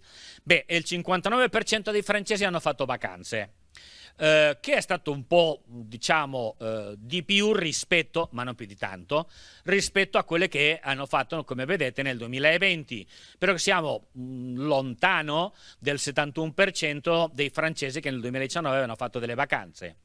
Quello che non ha avuto molto cambiamento e dove sono andati? Cioè il 90% dei francesi hanno fatto vacanza in Francia, 94% l'anno scorso, però osservate che nel 2019, che non c'erano problemi, il 90% dei francesi hanno fatto la sua vacanza in Francia, e questa è una caratteristica del mercato francese, è una delle caratteristiche che segna storicamente e tradizionalmente il mercato francese. I francesi fanno fondamentalmente la sua vacanza in Francia, seppur dobbiamo considerare che qui c'è un piccolo trappoletto, cioè come sapete bene i francesi hanno quello che loro chiamano domaine outre-mer, cioè i territori francesi di oltremare, le Antiglie francesi, la Polinesia, eccetera, eccetera. Pertanto, quando con dei collegamenti aerei, prima del Covid, importanti e costanti nell'arco di tutto l'anno. Pertanto, molti francesi, anche l'Isola della Réunion, per esempio, sono andati anche questo anno a fare delle vacanze in queste destinazioni prevalentemente balneari, ma statisticamente figurano come se fossero turismo domestico. Però quello che è interessante capire in questo caso concreto è già l'incremento che abbiamo avuto percentualmente di poco, soltanto 4 punti, però già è significativo, dei francesi che hanno scelto destinazioni turistiche internazionali. Fondamentalmente, come vedete, il 70% sono rimasti in Francia, soltanto il 30% sono andati in paesi esteri. Dopo vedremo dove. Quali sono le destinazioni? Questo è interessante, un po' per capire anche quello che ci ha raccontato prima Giancarlo Fancello sulla stagionalità. Allora, partiamo dalla premessa che i francesi hanno 6 periodi di vacanza nell'arco dell'anno, cioè non hanno la vacanza scolare come l'abbiamo noi concentrata, è distribuita in 6 periodi diversi. È ovvio che la punta normalmente è fra fine luglio e agosto, e che loro normalmente è quando vanno all'estero a fare prevalentemente le vacanze balneari. Però nel resto dell'anno fanno vacanza, viaggiano all'interno della Francia. Cosa è successo nel 2021? Beh, fondamentalmente, come vedete, una percentuale interessante. Il 40% ha scelto delle destinazioni balneari in Francia, prevalentemente la parte atlantica, ma anche la parte mediterranea. Un 20% ha fatto delle vacanze sulle città, da Parigi a Toulouse, Lione, eccetera, eccetera. Ma un 40% ha scelto destinazioni fondamentalmente rurali e di montagna. Questo per quanto riguarda le vacanze che hanno fatto nei propri territori. Quali sono gli elementi che noi operatori turistici della Sardegna dobbiamo considerare essere attenti alla trasformazione della domanda nel mercato francese che abbiamo avuto nel 2021, ma che segue in qualche modo quello che aveva accaduto già nel 2020? Beh, fondamentalmente un incremento della domanda per andare a fare delle vacanze non più in strutture ricettive, se non fondamentalmente straveriere, affitti delle case, eccetera, eccetera. Molto residence, molto appartamento. Interessante il ritorno forte del campeggio come opzione di vacanza. Sappiamo che i francesi storicamente sono stato uno dei mercati per quanto riguarda al campeggio che più era cresciuto, era più consistente. Negli ultimi anni era diminuito un po', ha ritornato fortemente. Ma soprattutto c'è un fattore interessante, è l'incremento dell'interesse della vacanza breve, soprattutto in destinazioni di natura e di montagna. Pertanto, qual è fondamentalmente il tipo di struttura che hanno scelto? Qui abbiamo sia la domestica come la internazionale. Come vedete, il 52% ha scelto l'albergo, ma il 44% le case in affitto, gli appartamenti, eccetera, eccetera. Bene, detto questo, che tipologia di vacanza hanno fatto? Già qui mettiamo insieme la vacanza fatta in Francia come quelli che sono andati all'estero. 57% ovviamente turismo balneare, un 22% ha scelto destinazioni di montagna, con un 26% sul rurale, che quel dato del meno 8 che vedete, esattamente questo è il risultato finale a 30 settembre. Quell'8% era le previsioni che c'erano nel mese, cioè a fine mese maggio, inizio di giugno, cioè la vacanza rurale aveva più aspettative di quelle che finalmente si sono in qualche maniera consolidate. Sul turismo urbano abbiamo visto anche un'interessante crescita, cioè le città, la vacanza breve in questo caso in città è cresciuta, soprattutto perché c'è stata una riduzione del numero di giorni di vacanza che hanno fatto i francesi, e dove c'è stata una grossa crescita, e questo è un dato interessante che vedrete che un competitor della Sardegna ha capito e ha sfruttato, la crescita del cosiddetto turismo itinerante. Turismo itinerante non è il turismo di camper o di autocaravana. Turismo itinerante è quello che fai normalmente con camper, caravana o anche con la tua macchina andando a dormire in alberghi eccetera, alla scoperta del territorio. I francesi è una tipologia di turismo che storicamente sempre hanno amato e che hanno praticato, e che come vedete ha significato un 21% del totale della vacanza dei francesi, che alla fine ha implicato una crescita del 10% in più rispetto a quello che si prevedeva, che va in qualche maniera, se andiamo indietro e vi ricordate un'altra slide, quello che volevano fare, cioè conoscere altri territori, culture, eccetera, eccetera. Bene, vediamo quali sono stati i criteri di scelta. In qualche maniera sono stati già un po' sviscerati da David. Fondamentalmente per quanto riguarda le destinazioni, cioè perché qui c'è un elemento importantissimo, che come operatori, soprattutto in Sardegna e anche in Gallura, dobbiamo di ragionare fortemente. Il turista cosa sceglie prima? L'albergo, l'hotel o la destinazione? sembra evidente che sceglie prima la destinazione, ma spesso lo dimentichiamo. Pertanto la ragione per la quale scelgono o hanno scelto la destinazione è stata fondamentalmente, come per il 98% dei turisti francesi, come ragione essenziale il fatto che si fossero applicato delle misure sanitarie e fossero percepibili. L'altro argomento importante è l'indice di contagio che si andava a verificare su questa destinazione, il fatto che si rispettassero le regole, che fosse tutto organizzato per essere, molto, con la distanza sociale, le misure, eccetera, eccetera, e ovviamente anche, fattore interessante, i vincoli sanitari, cioè l'obbligo dei PCR, tamponi, eccetera, eccetera, sia all'arrivo come anche al ritorno, perché questo è uno dei fattori sui quali ha giocato molto il governo francese, con la sua logica dei semafori che abbiamo visto prima, cioè alcune destinazioni che erano chiari competitor della Francia, il governo francese per lungo tempo le ha mantenuto, se non poteva in zona rossa, li manteneva in zona arancione, cioè mettendo in qualche maniera degli ostacoli ai suoi propri cittadini per disincentivarli per il fatto che andassero su altre destinazioni estere per fare le vacanze. Sulle ricettive lo ha raccontato già molto bene David, e andiamo a vedere come si è comportata realmente la domanda. Bene, allora, quello che è stato interessante, osservando il volume di pacchetti venduti prevalentemente, perché questi sono dati dell'Assetto, che sarebbe il sindacato, l'associazione dei tour operator francesi, noi osserviamo che nel mese di giugno la destinazione più prenotata era la Francia metropolitana, ma curiosamente nel mese di luglio, coincidendo con una forte campagna e azioni molto aggressive della Grecia sul mercato francese, è passata la Grecia a essere il primo mercato.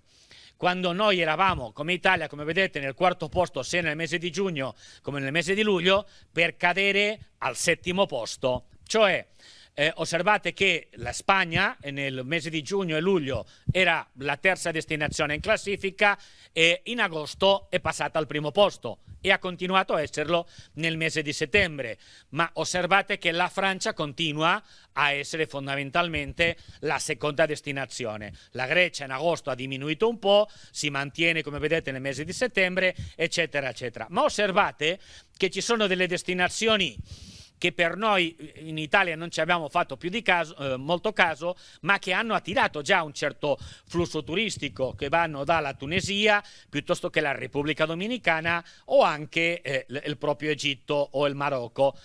Marocco e Tunisia in situazioni normali sono la terza e quarta destinazione per i turisti francesi. In conseguenza il risultato finale è questo che vedete qua, cioè il Winer, cioè la destinazione internazionale che ha vinto la gara per quanto riguarda al maggiore numero di flussi turistici è stata ovviamente la Francia, come vedete 116.000, però seguita come dire, accanto della Grecia. Ma osservate che alla Sardegna siamo nel 14° posto, abbiamo avuto 13.347, qui stiamo parlando fondamentalmente di turisti che sono arrivati con pacchetto turistico, ovviamente sono arrivati i turisti individuali, eccetera, eccetera, però vuol dire che noi siamo in qualche maniera una proposta per il mercato francese che è molto al di sotto di quello che sono le Baleari, che come vedete hanno avuto 74.000 francesi, le proprie Canarie, piuttosto che la Grecia continentale.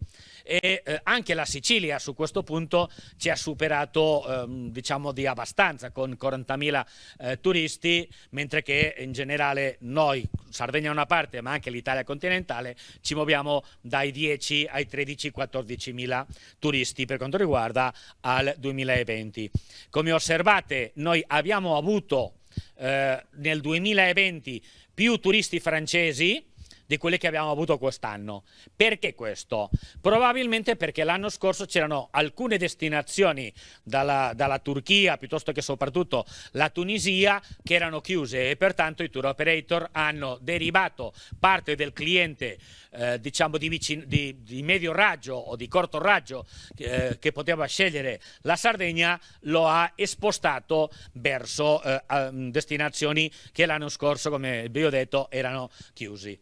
Qui dei dati a livello di voli, diciamo destinazione più di long haul, però più di tanto considerare il fatto che Repubblica Dominicana, come le Antiglie francesi eccetera, hanno avuto dei volumi che, comparati con quelli che abbiamo avuto noi in Sardegna, sono sicuramente superiori.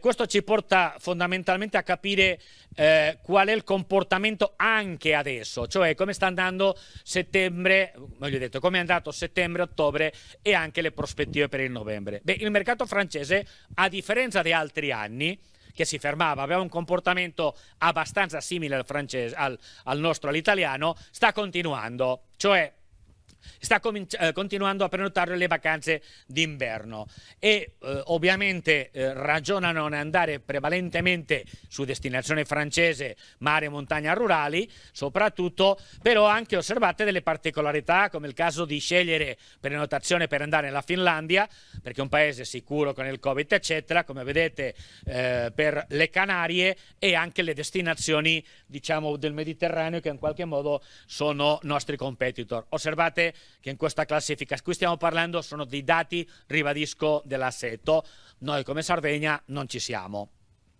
E pertanto andiamo a vedere cosa è successo con i nostri competitor.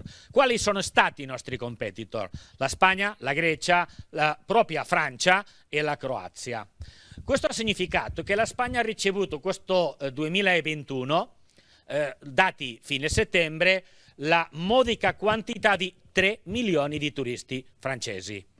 In realtà loro ne hanno ricevuto 13 milioni. Ma perché vi dico 3 milioni di turisti e 10 milioni? Perché sono escursionisti. Cioè c'è un fenomeno un po' particolare che adesso vedremo, che è quello della vicinanza. Cioè il francese si muove prevalentemente, si muoveva anche così, prevalentemente in macchina. E loro hanno tradizionalmente un'abitudine in andare a fare la giornata in alcune destinazioni del nord della Spagna, dalla Catalogna, Paesi Baschi, eccetera, eccetera. Però dal punto di vista dei turisti, le Baleari ne ha ricevuto 414.000, mentre che la Catalogna ha superato il 1.000.000 di turisti in tutto questo periodo, la stagione 2021, che probabilmente è andato da giugno a fine settembre. Per quanto riguarda la Grecia, ha ricevuto 500.000 turisti e la Croazia altri 300.000. Il trend in tutti e tre casi è positivo. Come hanno fatto? Beh, fondamentalmente, se guardiamo la Spagna, per la Spagna la Francia è un mercato strategico che si è diviso in qualche maniera sul livello di permanenza. Come vedete, fondamentalmente la stramaggioranza di cliente è cliente diretto, poco intermediato in qualche maniera, con la stramaggioranza fanno una vacanza che va da 4 a 7 giorni. Ma se andiamo a vedere come hanno fatto? Beh, fondamentalmente una strategia molto mirata per il mercato francese, con una strategia incentrata, vedendo come il mercato si comportava, quelli dati che abbiamo visto prima, su quello che è la promozione del turismo urbano, ma soprattutto anche ragionando sulla questione della sicurezza. Ho voluto fare un focus specifico per quanto riguarda la Catalogna, che magari noi non lo consideriamo come un competitor per diverse ragioni, ma nel caso francese lo è. Beh, loro hanno avuto, come vedete, più di 1 milione di turisti, dei quali 800.000 sono arrivati in auto, proprio con la sua propria macchina, 240.000 più o meno sono arrivati con aereo e 25.000 con il treno, i collegamenti di alta velocità. Perché tutto questo? Perché è una destinazione tradizionale per quel mercato, ma soprattutto per la strategia specifica che l'agenzia turistica regionale ha sviluppato per il mercato, cioè loro hanno un ufficio di promozione permanente, già ormai da tanti anni, in Francia, che ci lavora su questo mercato. Hanno disegnato un prodotto specifico per il mercato francese, che è questo che vedete qua, che è il Grand Tour, cioè quello che abbiamo visto della domanda del turismo itinerante. Hanno creato un prodotto con 8 tappe per andare alla scoperta dei diversi territori, destinazioni, mare, montagna, eccetera, mettendo un po' tutto insieme della Catalogna, con una idea fondamentale di sfruttare la logica del voler viaggiare in macchina e la sicurezza, ma tentando di fare conoscere destinazioni alle quali possono ritornare.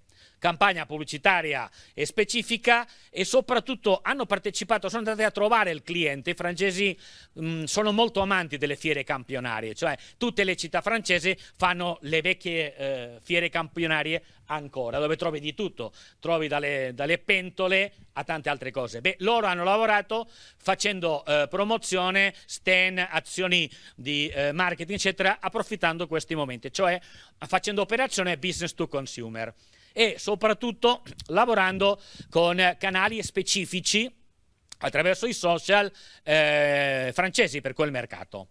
Sulle Baleari, le Baleari è anche un mercato molto importante, dietro mercato tedesco e mercato inglese.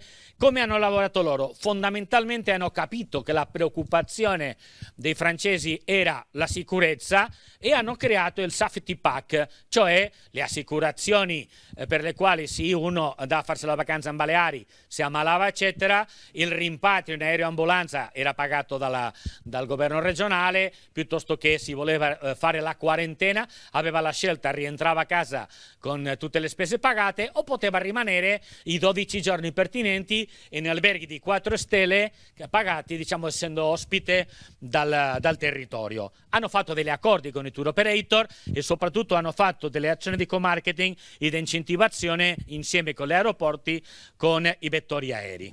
La Grecia, sto già finendo, ha lavorato con una strategia specifica iniziando molto presto, già nel mese di maggio-giugno, che le ha significato in qualche maniera il fatto che hanno avuto un incremento del 26% dei francesi rispetto ai clienti che avevano avuto nel 2020, e nel caso concreto del mese di agosto, come vedete, il 36%. Cioè hanno studiato, analizzato il gusto francese, le preoccupazioni francesi, e hanno comunicato e organizzato la sua strategia comunicazionale e di prodotto per rispondere ai bisogni dei francesi. E per finire abbiamo la Croazia che per il 2021 i francesi ha significato niente meno che 300.000 turisti, con una particolarità: la Croazia diciamo che è una nuova destinazione. Prima del Covid aveva una presenza, diciamo, nel mercato francese era poco richiesta e domandata, non c'era interesse. Beh, con il Covid è cambiato. La prova è che abbiamo arrivato a incrementi, diciamo, a 3 cifre, che quelle che vedete qua, che portano ai 300.000 turisti avuti nel 2021, con questo incremento che vedete qua del 150% in questo periodo, fondamentalmente lavorando su 2 aspetti: uno, la questione della sicurezza, e l'altro andando a lavorare con del co-marketing specifico con i vettori prevalentemente low cost che operano in Francia. Beh, tutto questo ci porta in qualche maniera a ragionare sul fatto che è un mercato che non dobbiamo di perdere l'attenzione, è un mercato che può crescere di più, è un mercato che sta avendo, che è particolare in qualche maniera, lo era già prima ma continua a esserlo, ma soprattutto un mercato che dobbiamo cominciare a ragionare per adeguarci a quello che in qualche modo sono i suoi bisogni.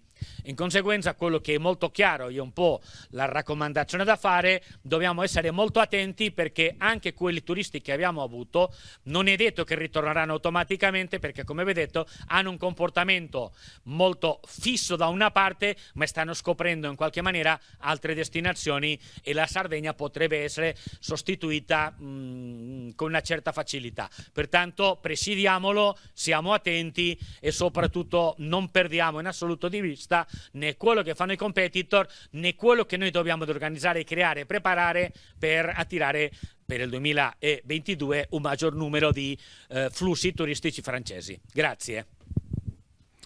Grazie Joseph, sei sempre molto, molto stimolante.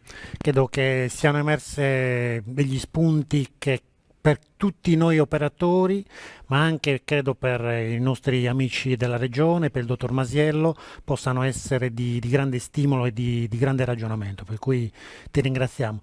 Dunque, mi dicono dalla regia che la radio ha qualche riflessione, qualche domanda da farci. Sentiamo un po', Max.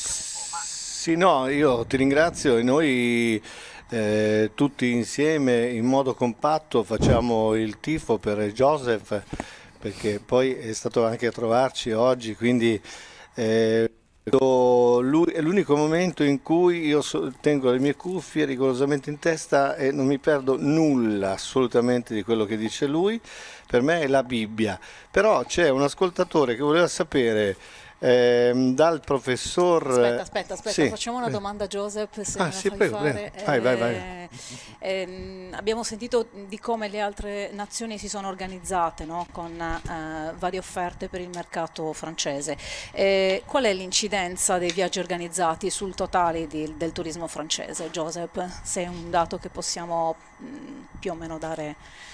Sì, il viaggio organizzato ovviamente dipende... Mi sentite? Sì. Ma allora dipende ovviamente dalle destinazioni. Diciamo complessivamente il viaggio organizzato nel mercato francese rappresentava dal 30 al 35%. Okay? Il francese è prevalentemente un mercato diretto, un mercato per quanto ci riguarda, mercato europeo è un mercato che si muove prevalentemente in macchina o anche in aereo. Però curiosamente si prevede, parlavo ovviamente per preparare con il direttore dell'assetto, loro erano molto contenti come diciamo categoria tour operator perché stavano vendendo in qualche maniera un incremento dell'interesse per l'utilizzo del tour operator e del pacchetto organizzato. Ok? Grazie. Okay. La mia domanda invece è in relazione a un ascoltatore che la leggiamo testuale per il professor Morandi. Questo ascoltatore dice: da quando ha appeso la chitarra al chiodo è sempre rimasto legato di più a In ginocchio da te o a Non son degno di te? No, io se posso rispondere, la mia canzone preferita è Fatti mandare dalla mamma a prendere il latte, perché sono rimasta ancora bambino, quindi un evergreen. sì, è un super classico. Comunque, a proposito di questo fatto, la cosa interessante è che poi Gianni Morandi è un grande personaggio. Avete visto che dal punto di vista della sua presenza sui social è straordinario. Avessimo noi la stessa potenza come regione di quella che ha lui, la sua visibilità sui canali digitali, saremo veramente un passo più avanti, anzi forse molto più avanti. Francesco, ricordiamoci che tu con Giovanni Morandi ci hai fatto una cosa importante a Sant'Antioco. Sì, abbiamo provato a fare una serie di operazioni sul turismo legato al cinema. Avevamo cercato per lungo tempo degli interlocutori affidabili, finalmente abbiamo messo in piedi una operazione molto interessante per la Sardegna, l'Isola di Pietro. Infatti non si chiama Carloforte, ma si chiama l'Isola di Pietro, l'idea che evoca l'isola. Insomma, c'era un ragionamento sotto interessante, la cosa è proseguita, ma la cosa più interessante e migliore è che abbiamo monitorato i risultati dell'attività che è stata fatta il primo anno, poi rinnovata il secondo, poi il terzo, e devo dire che sono estremamente incoraggianti. Non si è inventato nulla, si è semplicemente copiato da quelli bravi. Si è capito che il cinema spinge le destinazioni, così è stato fatto. Se ci fate caso, esiste adesso una tendenza ancora più strutturata a lavorare con alcuni grandi broadcast tipo Netflix. Alcune destinazioni hanno investito fortemente con Netflix sull'idea che attraverso il canale Netflix si possa generare dei flussi turistici interessanti, o meglio richiamare l'attenzione sulla destinazione, aumentare l'attrattività e così diventare un po' più competitivi. Quindi, diciamo, il tema Max, secondo me è ancora attuale anche per la Sardegna. La domanda era pertinente, hai visto? No, ma era mio cugino che ha fatto la domanda. La mia poi poteva essere, e qui vi lascio, la mia poteva essere, professore, la bella signora di Parlami di te. Chi è? Ne abbiamo due qui collegate, finalmente riequilibriamo un po' le presenze di genere, quindi io direi che due straordinarie ci stanno guardando e attendono di entrare. Io farei entrare loro, meglio di così credo che non possiamo fare. Va bene. Ti lasciamo la parola, Francesco, e ringraziamo naturalmente Maria Elena Rossi, direttore marketing di Enit, e Federica Galbesi, manager di Enit Parigi. A voi. Bene, grazie Lucio, grazie di nuovo per l'invito, grazie anche da parte loro, lo faccio io. No, Maria Elena Rossi, non c'è bisogno di presentarla, anche se tu l'hai reintrodotta, ormai è forse il padrone di casa, non è di casa, quindi le diamo il bentornato, anche se insomma è come se fosse con noi.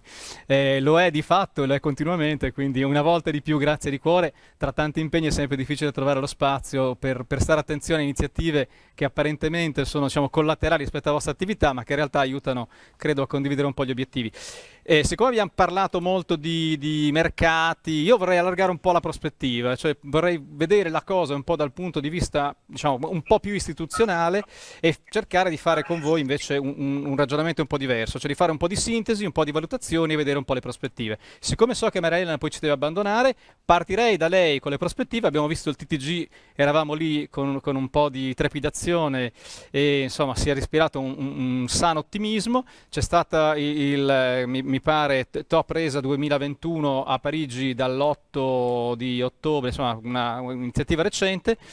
Sarebbe interessante capire davvero che aria si respira, quali sono le prospettive, come tu Maria Elena vedi la situazione. Allora, intanto ciao a tutti.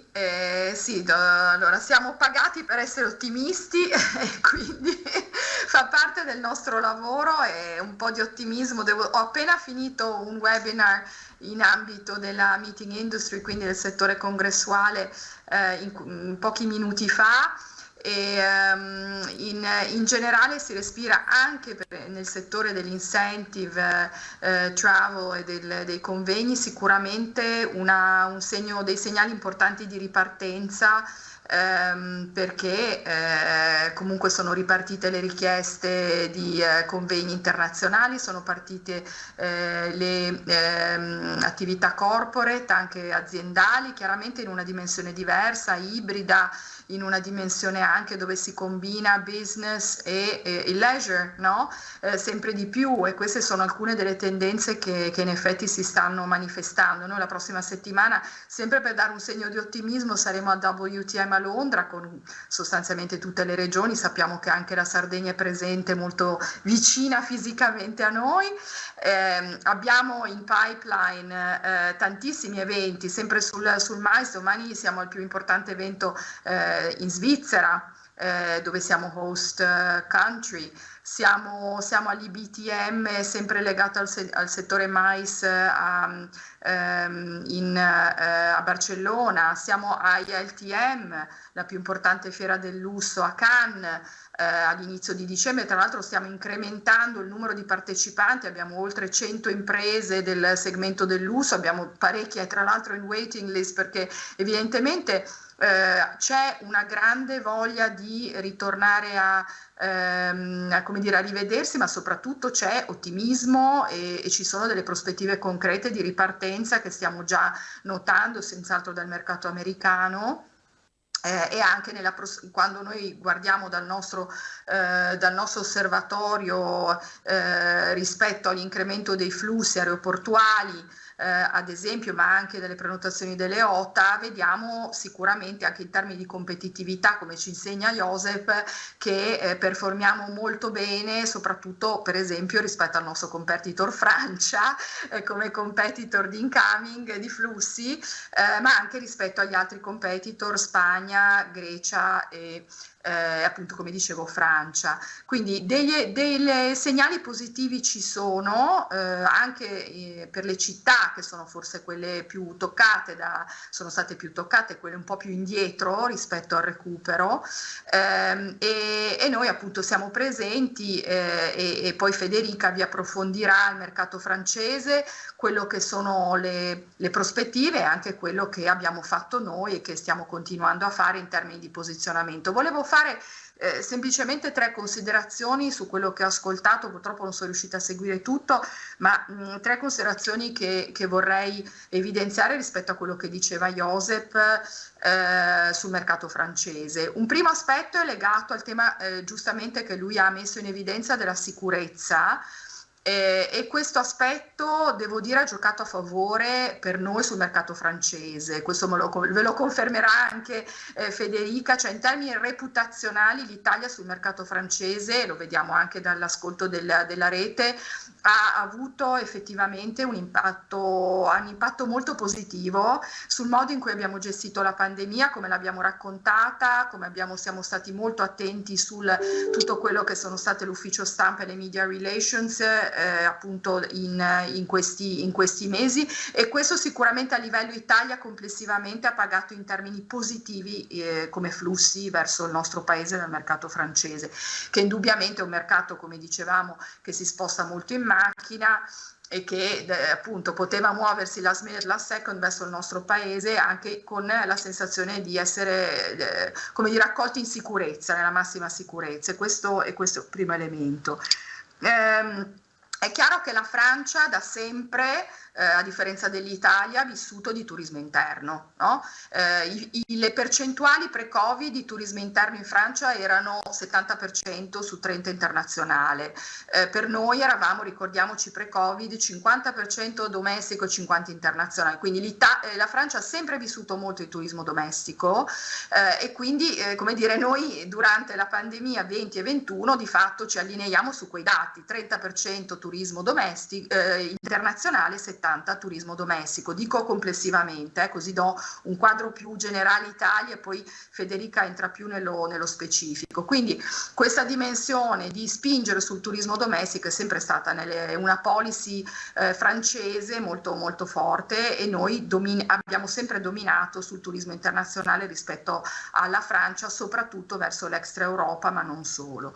Ultimo punto è quello che sempre richiamava Josep sulla dimensione turismo organizzato, turismo e turismo individuale. Indubbiamente abbiamo visto, e lo vediamo, e Federica lo mostrerà molto bene, come ci si indirizzi sempre di più verso il turismo individuale e molto meno verso il turismo pacchettizzato e organizzato. Quindi da questo punto di vista c'è un faccio tutto da me che cresce sempre di più per i francesi, dovuto ovviamente alle nuove dinamiche che anche si sono manifestate col Covid, ma che sono state indubbiamente rafforzate, si sono rafforzate in questi ultimi anni, e questo è un altro tema che evidenziamo con alcuni dati che vi mostra Federica. Certo, grazie Marina. Posso chiederti una cosa al volo, invece un flash, che così poi ti liberiamo? Sì. Ma se tu dovessi puntare su un prodotto che la Sardegna, adesso facciamo un passo un po' più sul livello locale, possa proporre con una prospettiva di successo il mercato francese per i prossimi anni, su cosa punteresti?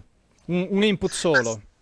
Sì, è attivo, turismo attivo, assolutamente, un turismo più giovane, più attivo, perché l'offerta che può dare la Sardegna su questo credo che sia impagabile, può posizionarsi da questo punto di vista sulla bike, trekking e su tutte queste attività che oggi sono veramente importanti, e veniva sottolineato anche il tema dell'open air, anche quello è un bellissimo tema che tra l'altro può essere interpretato non soltanto vecchia maniera, il camping classico, sappiamo il glamping, sappiamo tutte le altre forme di open air che si stanno rafforzando tantissimo, quindi io direi open air e active sono le due parole chiave che metterei in evidenza. Ci sarà molto da lavorare, penso che sia anche un modo positivo e un tentativo interessante da fare per destagionalizzare.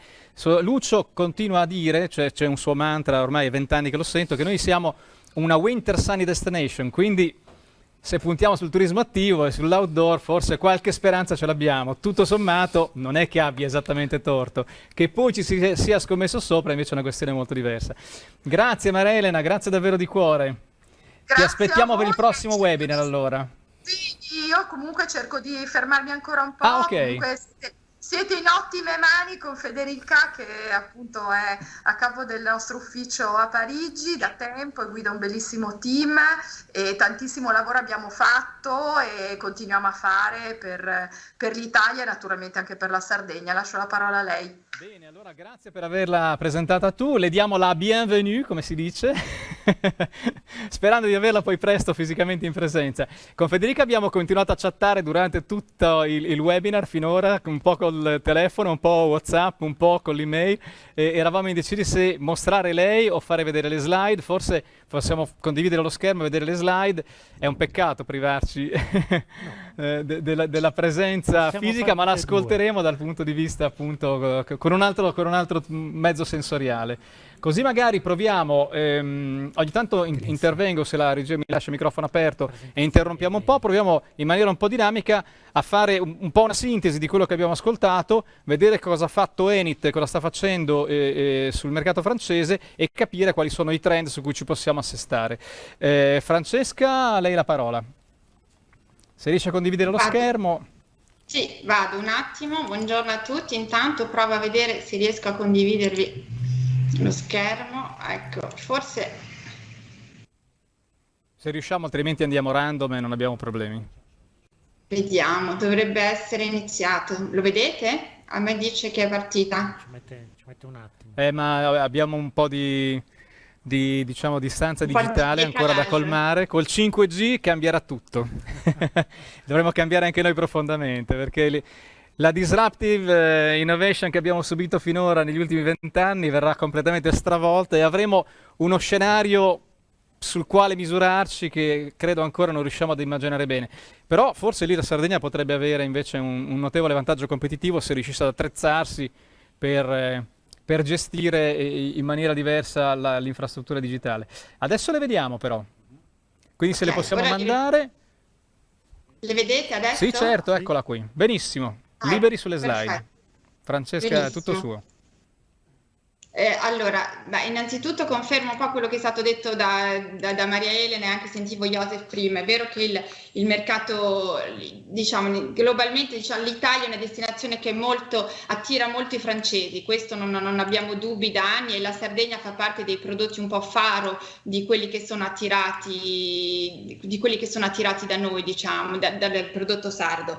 Se dobbiamo parlare in termini di cifre, sappiamo che la Francia è il secondo mercato dopo la Germania, siamo passati da 1,3 milioni nel 2019 a circa 233.000 presenze in Sardegna quest'anno nel 2020. In termini di tipologia di ricettiva rispetto ai francesi, diciamo che qui invece c'è stata una controtendenza abbastanza interessante, perché sono passati Francesca, devi girare le slide. Io li sto girando, però forse avete un decalage voi. Sì, forse sì. Ha interrotto la condivisione schermo, mi dicono qui dalla regia. Allora, aspetta, perché non riesco. Per me è tutto sotto controllo, invece per voi no. Aspetta, vabbè, ma non fa nulla. Vabbè, se no, io credo che invece il piacere di vederti sia più significativo che vedere le slide. Ne abbiamo viste tantissime, quindi se anche ci vediamo di persona forse è meglio. Per una volta ce la facciamo.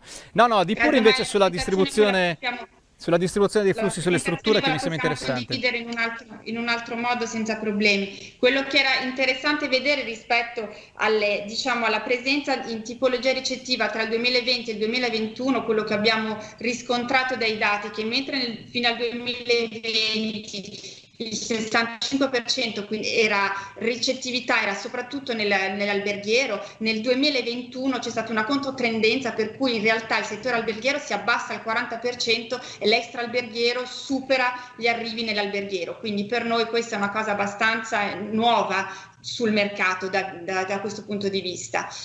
Tra le altre diciamo, la tipologia del cliente, chi viaggia in Italia, in particolare abbiamo cercato di vedere chi viaggia in Sardegna. In Italia viaggiano prevalentemente seniors e coppie e famiglia. Diciamo che i seniors erano veramente un po' inizialmente lo zoccolo duro, un po' le cœur de cible il target principale, anche se come sempre queste tendenze sono state un po' una controtendenza nel post-Covid nel 2021, diciamo che quello che è sempre stato il nostro target principale di riferimento, un po' a causa delle nuove abitudini pandemiche, si è in realtà molto ringiovanito, e per cui per quello che è stato l'estate 2021 e anche l'estate 2020, ma 2021 sono i giovani che hanno un po' viaggiato di più in Italia rispetto al nostro target tradizionale. Un altro dei dati fondamentali che noi abbiamo analizzato è un po' diciamo il sentiment di soddisfazione del cliente francese rispetto alla destinazione Sardegna. Qui il nostro ufficio studi ha potuto fare un focus particolare e quello che abbiamo potuto vedere è che il sentiment positivo dei francesi sulla Sardegna è molto alto, si aggira tra l'85 e il 90%, quindi significa che è un prodotto che rispecchia appieno quelle che sono le aspettative e le attese del turista francese, ma in controtendenza un po' con la stagionalità, nel senso che il turista francese comunque è diventato un po' individualista, se già non lo era abbastanza prima, e ancora più questo tratto si è esacerbato in questo periodo, e quindi più l'affluenza è alta e meno il sentiment di soddisfazione è elevato, quindi questo non ci stupisce. Relativamente ai mezzi di trasporto, non è solo perché siamo invitati dall'aeroporto di Olbia, ma il francese si sposta prevalentemente in aereo e in macchina, e relativamente alla Sardegna prevalentemente in aereo. Abbiamo una serie di collegamenti diretti che sono veramente numerosi tra Francia in generale e Sardegna in particolare. A livello di voli, nessuna compagnia di bandiera, nemmeno Air France, fa voli diretti se non con la compagnia low cost, la filiale un po' di Air France, che è Transavia, che collega gli aeroporti sia di Parigi che di Lione con Olbia e con Cagliari da Parigi. E ci sono Volotea, che è una grandissima compagnia per noi importante, perché in realtà non è l'unica compagnia che propone le liaison dirette, quindi collegamenti aerei diretti tra le città fuori Parigi, quindi le principali città francesi, Bordeaux, Marsiglia, Strasburgo, Tolosa, Nantes e Lione, a destinazione dei due principali aeroporti, quindi Olbia e Cagliari in Sardegna, e EasyJet, che copre tutto il territorio, che copre quindi Parigi e anche le principali città di province. Una grandissima quantità anche di compagnie aeree, perché chi si muove in macchina. Scusami, ti interrompo un secondo, Francesca, per dirti che Volotea per noi è diventata fondamentale, perché ha vinto la gara per la continuità territoriale, quindi collega i 3 aeroporti principali della regione con Milano e Roma, collegamenti stabili, tariffe predeterminate, orari stabiliti, quindi pensare che Volotea forte sulla Francia e Volotea in qualche modo ci collega anche il territorio nazionale, credo che ci possa, come dire, dare un input in più per collaborare con un vettore che è entrato prepotentemente nel mercato sardo, e anche su Olbia, guardo Lucio con aria interrogativa, ha fatto un investimento particolarmente significativo, stabilendo qua una base. Sì, per noi è uno dei vettori fondamentali ormai sul mercato francese, insieme a EasyJet, in particolare per la destinazione Sardegna. Come dicevo, per questa presenza molto radicata fuori Parigi, che ha permesso quindi di aumentare i flussi verso l'Italia. Compagnie marittime ce ne sono almeno una decina, quindi le grandi navi veloci, Mobiline, eccetera. Corsica anche, perché c'è da dire che per i francesi la Sardegna è la vicina della Corsica, per cui tutte le compagnie marittime che hanno connessioni con il continente spesso sono anche connessioni con la Sardegna. Sì, quello che abbiamo registrato sui collegamenti marittimi molto interessante è che mentre prima c'era soltanto Corsica Sardinia Ferries che operava tramite la Corsica, attraverso la Corsica, qualche collegamento diretto, adesso invece tutte le compagnie principali che collegano Sardegna e continente collegano anche la Francia. Quindi abbiamo, diciamo, considerato quello che dicevate prima, tu e Joseph e Maria Elena, puntare su gli individuali sono molto interessanti per il mercato francese, si spostano in auto, avere collegamenti diretti marittimi è, come dire, un driver in più che consentirà probabilmente di ottenere qualche soddisfazione in prospettiva, credo, anche se siamo in aeroporto, credo si possa dire. Scusami, ti ho interrotto e vediamo invece qualcosa sul turista. E assolutamente a conferma di quello che dici tu, noi abbiamo raccolto di quelli che sono stati i dati relativamente al turismo individuale, abbiamo raccolto quelli che sono stati i dati delle prenotazioni presso il SETO, che è per noi la più grande organizzazione che raggruppa i principali tour operator francesi che sono iscritti. Non sono tutti, ma comunque sono almeno l'80% dei tour operator. E per darvi un'idea delle cifre, la Sardegna arriva in 14ª posizione, l'Italia addirittura in 15ª, con la Sardegna avrà circa 13.000 soggiorni, pacchetti tutto completo riservati presso tutti gli operatori iscritti al SETO, e l'Italia ne ha circa 11.000, il che ovviamente ci fa capire che stiamo ancora molto lontani dai dati che già aveva annunciato Joseph prima, perché lui parlava giustamente, perché è un dato che avevamo anche noi, di 70-30, cioè 70 turismo individuale e 30 intermediato. Se noi confrontiamo gli arrivi generali con quelli registrati dal Seto, vediamo che addirittura nel 2021 sono stati gli individuali in Sardegna sono stati del 96% in generale, quindi per noi sono altissimi rispetto all'intermediazione. Si possono un po', come dire, sfumare questi dati, perché in queste registrazioni del Seto non rientrano i dati di quelli che noi chiamiamo i pure players, che quindi comunque sono un po' tra l'individuale e l'intermediato. Quindi diciamo che se non è il 95 è sicuramente più del 70 classico, e con la pandemia si è ancora aumentato, perché se nel 2019 col Seto riservava circa l'80% dei viaggi in Italia, passiamo al 95%, quindi siamo sicuramente su un buon 80% di turismo individuale verso la Sardegna, quindi assolutamente dei flussi più difficili da intercettare che quelli... Se posso fare un veloce commento, è un dato diciamo interessantissimo, però in luce e ombra, nel senso che è più facile lavorare con il turismo organizzato, soprattutto per la bassa stagione, cercare di stagionalizzare, diciamo, lavorando con i tour operator, più complicato aggredire un mercato popolato da viaggiatori individuali che in realtà è molto frammentato. E quindi, diciamo, dal punto di vista dell'attrattività, qual è secondo te il riferimento, il cliente tipo o il francese tipo che possiamo in qualche modo approcciare?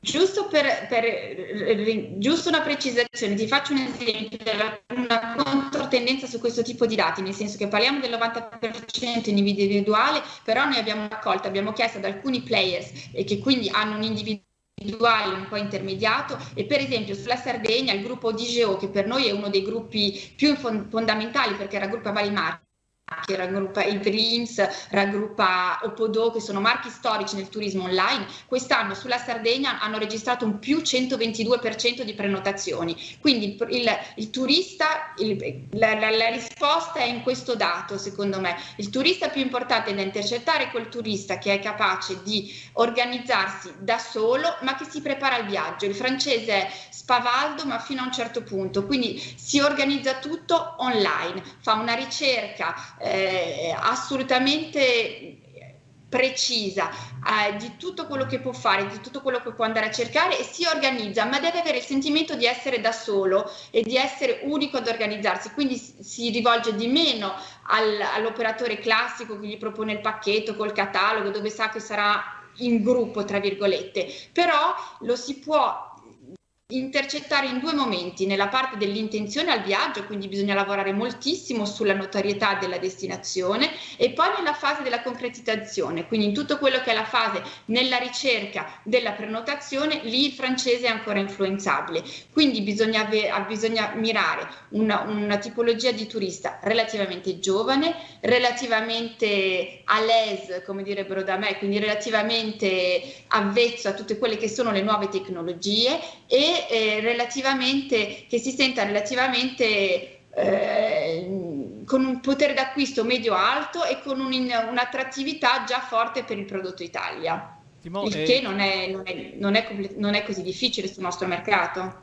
Certo, grazie. No, ti volevo chiedere allora, in riferimento a questo target che ci hai descritto, puoi darci qualche indicazione sull'attività Enit a Parigi? Beh, ovviamente noi come Enit Parigi, tenuto conto di questi dati, tenuto conto della tipologia di mercato, abbiamo un'attività B2B, ma prevalentemente un'attività B2C. Abbiamo estremamente puntato su quello che è la notorietà della nostra destinazione, quindi al di là di quelli che sono diciamo, i classici, les incontournables che non possiamo non fare, per cui la partecipazione ai saloni, a tutte quelle che sono soprattutto in quelli di segmento come gli LTM, come diceva Maria Elena, il lusso, che per noi è un segmento a parte. Abbiamo mirato moltissimo a delle campagne di notorietà e influenza, in particolare televisive. Abbiamo avuto una grandissima campagna televisiva, televisiva replay, quindi molto targetizzata. Noi quest'anno abbiamo mirato non delle campagne generaliste, ma targetizzate. Abbiamo cercato giustamente di catturare questo target di giovani che era tradizionalmente non il target italiano, e abbiamo creato un video che ha svecchiato un po', diciamo, l'immagine dell'Italia e l'abbiamo proposta su tutti quelli che sono le canali replay, e abbiamo avuto dei risultati eccezionali, perché abbiamo avuto più di 6 milioni di impression di video viste, perché purtroppo, come sapete, questi tipi di campagne non puoi eludere la campagna pubblicitaria. Stessa cosa abbiamo fatto in termini radiofonici, per cui ci siamo concentrati su degli spot radiofonici pre-podcast, quindi lo stesso principio del roll televisivo: quando tu ascolti il tuo podcast, prima di ascoltarlo sei obbligato di sentirti lo spot,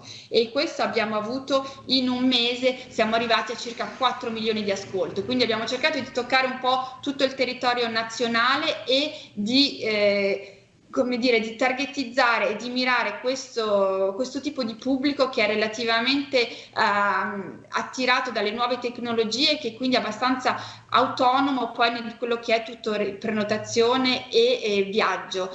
Abbiamo poi mirato moltissimo, abbiamo fatto diverse iniziative anche sulla Sardegna. Noi abbiamo lavorato molto su quello che è la parte influencer e anche social network. Ovviamente la nostra pagina Facebook conta più di 120.000 iscritti, il nostro conto Instagram siamo a circa 60.000, e quindi pubblichiamo regolarmente post su tutta la destinazione.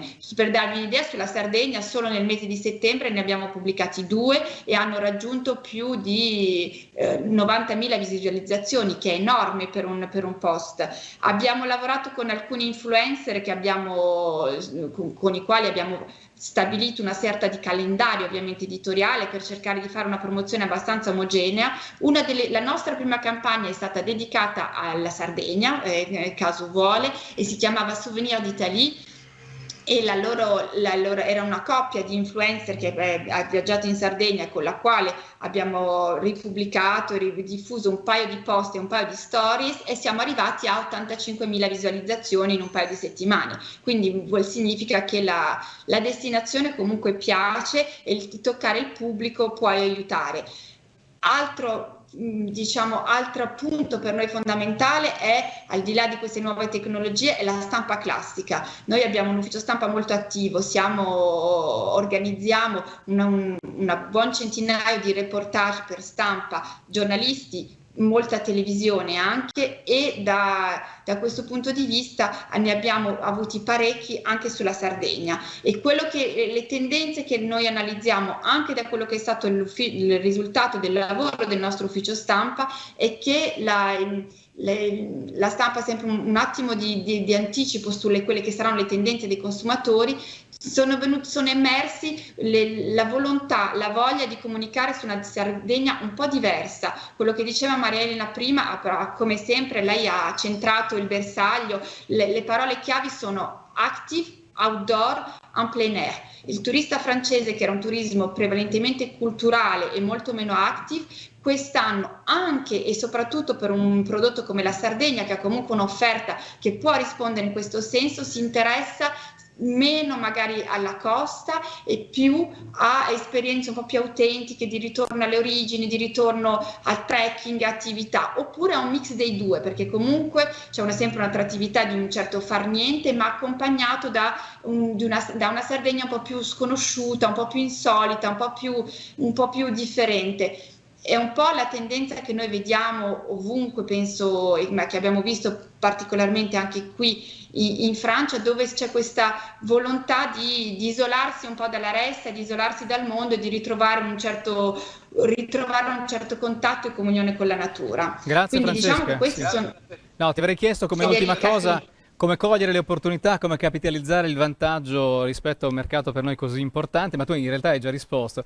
Mi pare che tu abbia lanciato anche un messaggio finale che sa un po' di claim, una Sardegna un po' diversa. Credo che ci debba fare riflettere sul tema di cui parlavamo all'inizio, cioè ragionare sul fatto che comunque il prodotto va cambiato in qualche modo, che deve in qualche forma adattarsi alle esigenze del mercato, e che forse lavorare sull'innovazione, che è anche probabilmente uno dei temi chiave di call to action che stiamo vivendo, è probabilmente la scelta strategica più significativa che possiamo fare.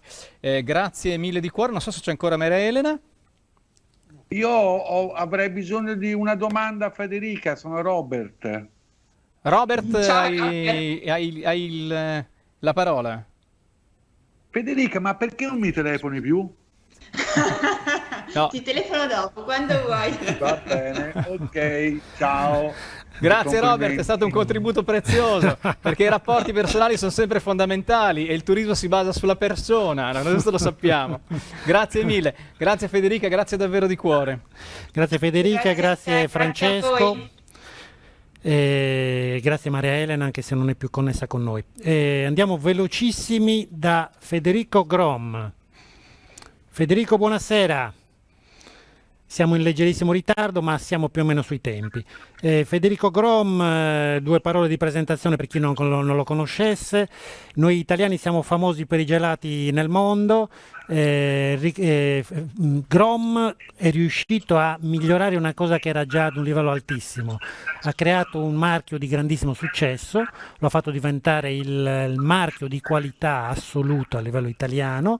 A un certo punto, in qualche modo, ha deciso di cambiare rotta, quindi ha ceduto la proprietà, la conduzione dell'azienda Grom a un grosso gruppo internazionale che poi è Algida Unilever, e si è messo a fare tutt'altro. Però è una bellissima storia di successo che con noi ha un altro aggancio importante, perché abbiamo sperimentato quest'anno all'aeroporto di Olbia il primo punto vendita Grom all'interno degli aeroporti, quindi è stato un esperimento, un progetto pilota molto interessante che abbiamo anche discusso con Federico e che avrà degli sviluppi futuri anche nei prossimi anni.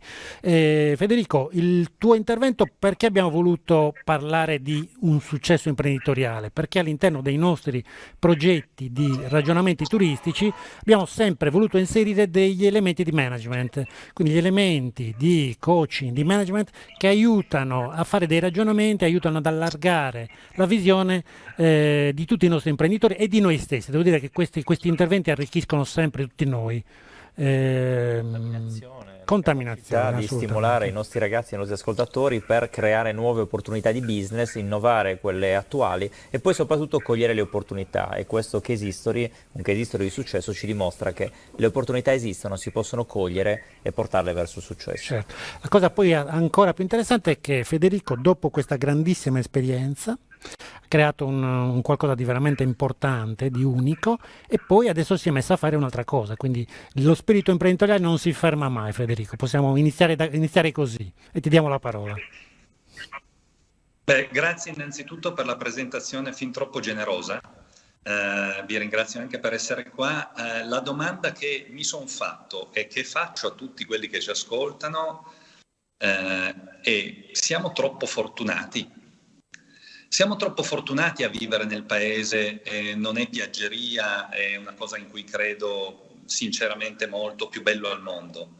Siamo troppo fortunati ad avere la Sardegna, che come destinazione balneare, io non li ho visti tutte le spiagge del mondo non le ho viste, però diciamo dal Brasile alle Hawaii, dall'Indonesia alle Maldive, a tanti altri paesi belli, il mio cuore, se volete, legato a un posto specifico che è Santo Stefano, che è un'isola di fianco a Caprera, dove tanti anni fa passai 4 mesi.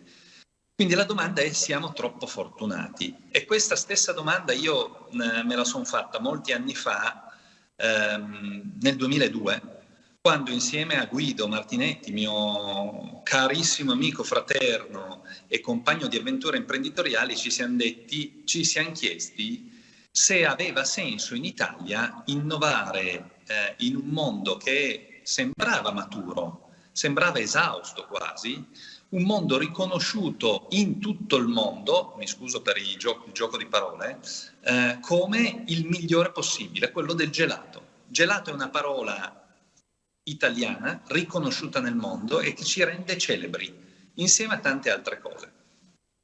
Nel 2002 appunto ci è venuta questa idea, che era un'idea molto semplice, di 2 ragazzi che non sapevano fare gelato, non avevano mai aperto un negozio e in qualche modo provavano ad innovare proponendo un prodotto di alta qualità, partendo dalle materie prime, in location prestigiose e con un prezzo un pochino più alto rispetto agli altri. Beh, allora la domanda era: siamo troppo fortunati in Italia ad essere già riconosciuti come migliori produttori di gelato al mondo? Tutti in Italia quando vengono a visitarci, quando fanno un viaggio, ricordano i posti belli che visitano, l'arte, la bellezza, le spiagge, le città, ma il gelato e la pizza e il cibo. Beh, ci abbiamo creduto. Io devo raccontarvi che la prima reazione dei cosiddetti esperti di mercato, gli esperti di marketing, quelli che studiano i numeri, quelli che fanno le analisi, è stata univoca: fallirete, non ce la potrete fare, perché questo mondo è arrivato, perché non c'è nessuna innovazione da fare, perché non è possibile proporre un prodotto più caro rispetto agli altri e con materie prime che nessuno capirà. Tra le varie innovazioni che abbiamo immaginato all'inizio erano quelle legate alla singola materia prima, il pistacchio, che non è un prodotto sardo, è un prodotto siciliano tra le altre origini, e abbiamo immaginato di togliere un colorante. Era una domanda semplice, ma davamo risposta a una nostra esigenza personale. Il gelato lo vogliamo colorato, verde brillante, o lo vogliamo buono? E anche in quel caso le prime reazioni furono disastrose. Questo è pistacchio, questo è nocciola, non è pistacchio.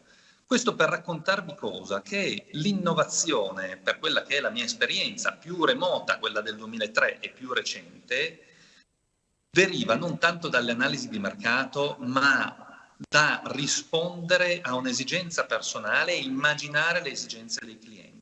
Noi in quel momento abbiamo immaginato che i clienti volessero un prodotto eccellente da un punto di vista organolettico, non visibile, non dentro un mancone con grandi montagne, non economico, ma semplicemente buono. Beh, quelle prime persone che ci hanno detto voi fallirete hanno infranto la prima regola dell'innovazione: andare contro le regole. Se c'è una regola, se c'è uno status quo, se tutti dicono dovete fare in un certo modo, sicuramente facendolo bene uno può creare una realtà che diventa follower anche d'eccellenza, ma certamente non si innova. Ci sono dei casi macroscopici, tipo Steve Jobs che si inventa il telefono senza pulsanti o con un pulsante solo. All'inizio anche a lui hanno detto fallirà, non può essere. E ce ne sono anche di meno recenti e di meno celebri. Beh, noi all'inizio abbiamo aperto un primo negozietto con pochi soldi, non ne avevamo, abbiamo investito 32.500 euro, quindi anche qui sfattiamo il mito che è necessario sempre avere dei capitali enormi. Sono importanti, ma sono importanti soprattutto le idee e come si eseguono le idee, soprattutto come si eseguono. Execution nella Silicon Valley dicono vale il 99% del successo di un'idea, l'1% è l'idea stessa.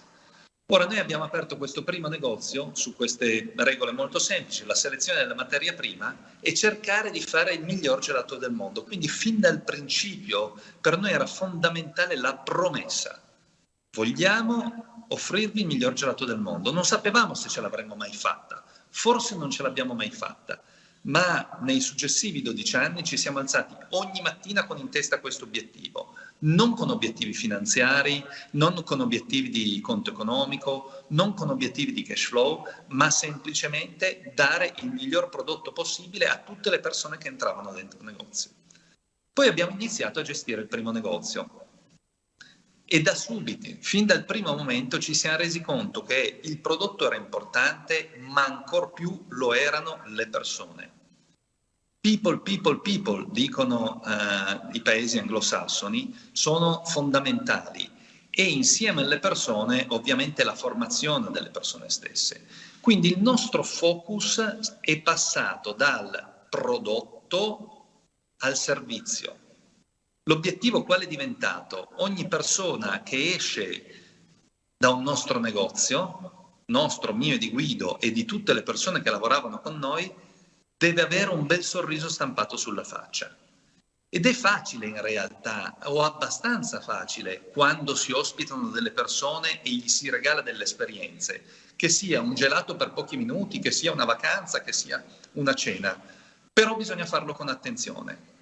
E noi abbiamo fatto una riunione annuale con tutti i dipendenti e i collaboratori di Grom, che in quel momento erano 300 circa, che abbiamo intitolato Smile.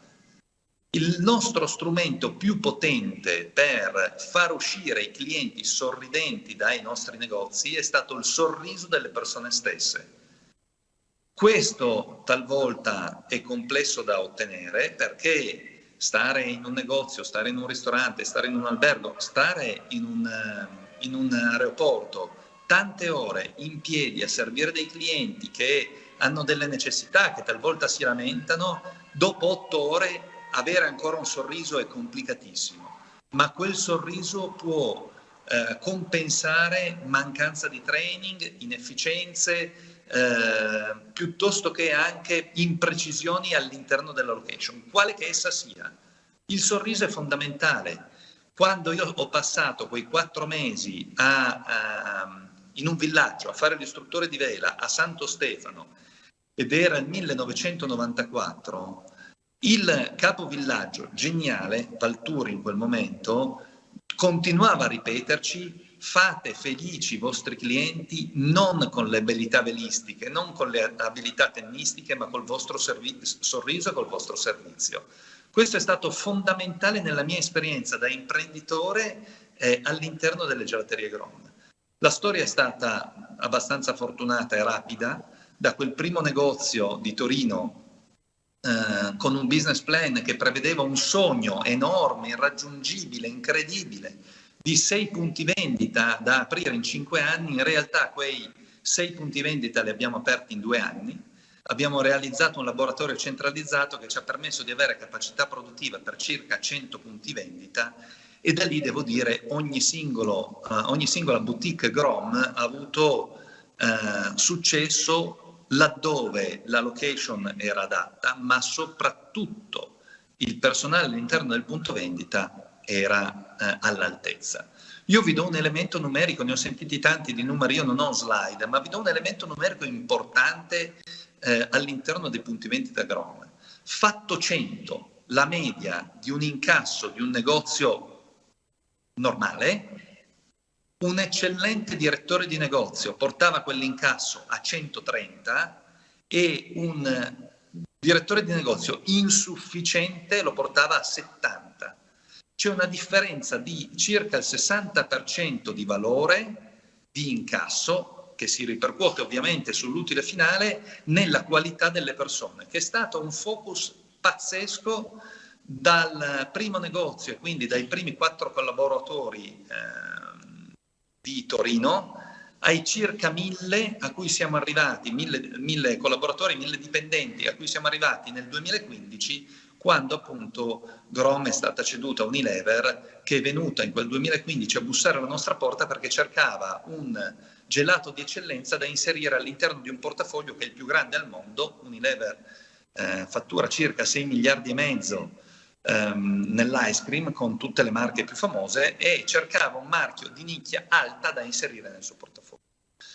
Dopo una negoziazione che non è durata neanche molto, abbiamo intravisto in questo partner industriale la possibilità di dare eternità al nostro sogno, alla nostra idea di prodotto e anche alle vite delle persone che avevano creduto in noi fino a quel momento.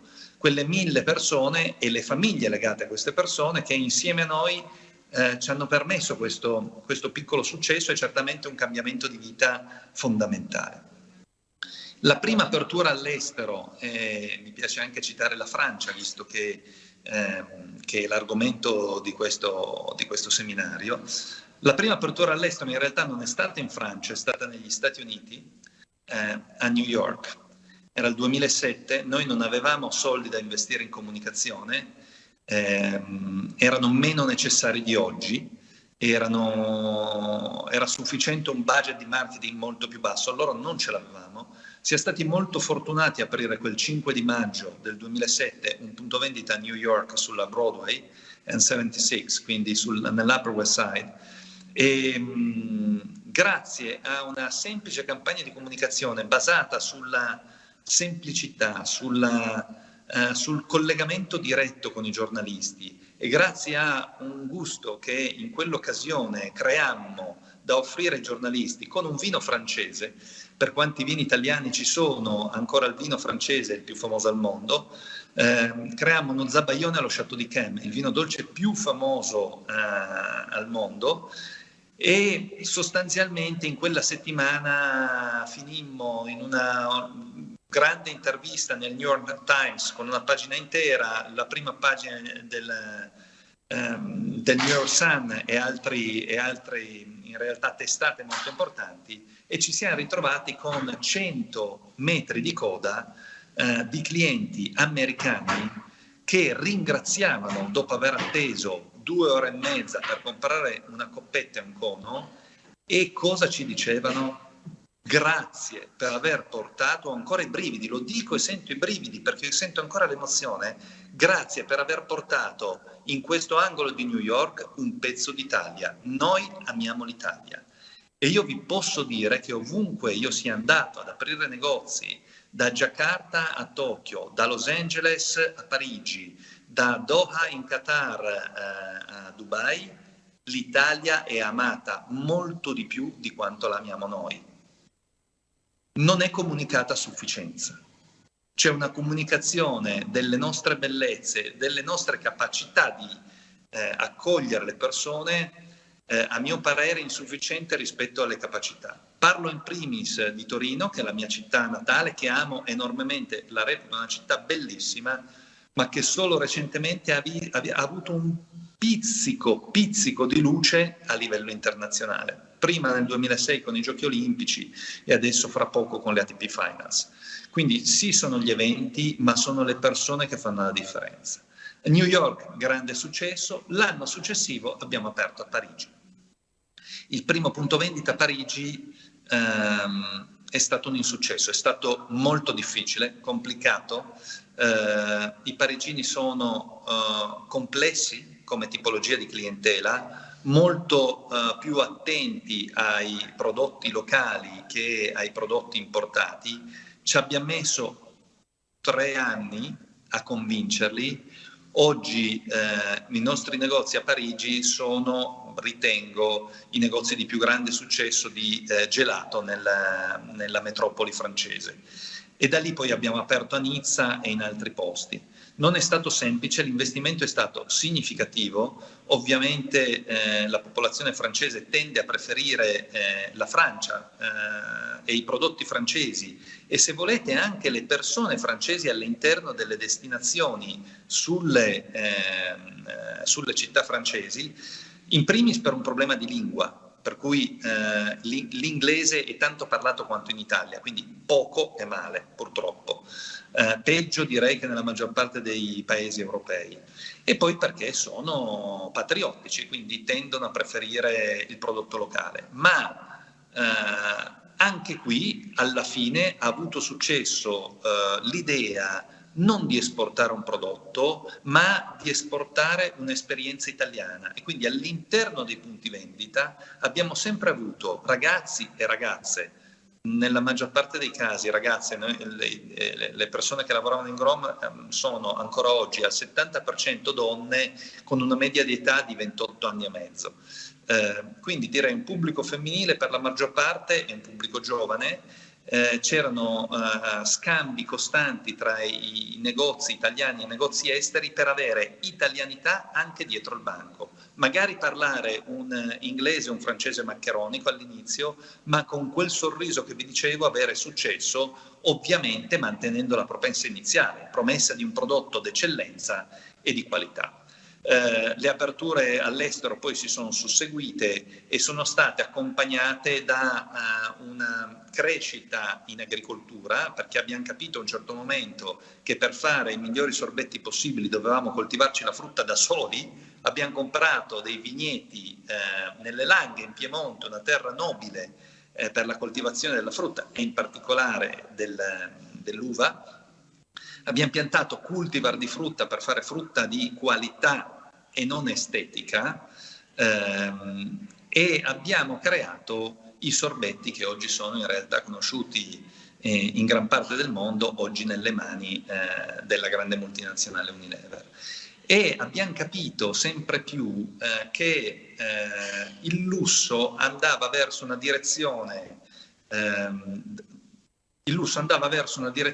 diversa rispetto a quella vecchia, cioè il lusso non è più quello cercato nei grandi hotel pentastellati internazionali, ma in realtà la vicinanza con la natura, il prodotto di qualità raccolto sull'albero, piuttosto che la possibilità di allevare carne da macello di grande qualità è visibile. Quindi ci siamo avvicinati sempre di più a quest'idea di lusso naturale, di contatto con la natura e di comunione con la natura per creare un'economia circolare. L'azienda agricola, dicevo, cresceva negli ettari insieme ai punti vendita che erano sempre di più sia in Italia che all'estero. Sono arrivati dei tempi molto pesanti e negativi. La crisi del 2011 ha colpito pesantemente e gli incassi, la crisi del 2011 che aveva un'onda lunga dal 2008, ha colpito gli incassi dei punti vendita e anche le nostre capacità finanziarie. Abbiamo avuto 2 o 3 anni di difficoltà e in quel momento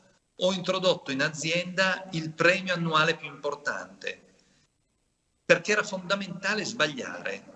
Abbiamo introdotto il premio per il miglior errore dell'anno e nel 2011, forse prima rispetto ai tempi attuali dove va tanto di moda il trial and error, io ho spinto tutti i collaboratori di Grom, dalla prima linea fino all'ultima, a fare dei test, a provare delle nuove soluzioni, anche a sbagliare. L'importante era che l'errore fosse fatto bene, con uno studio profondo, con un'analisi precisa e con tanta passione.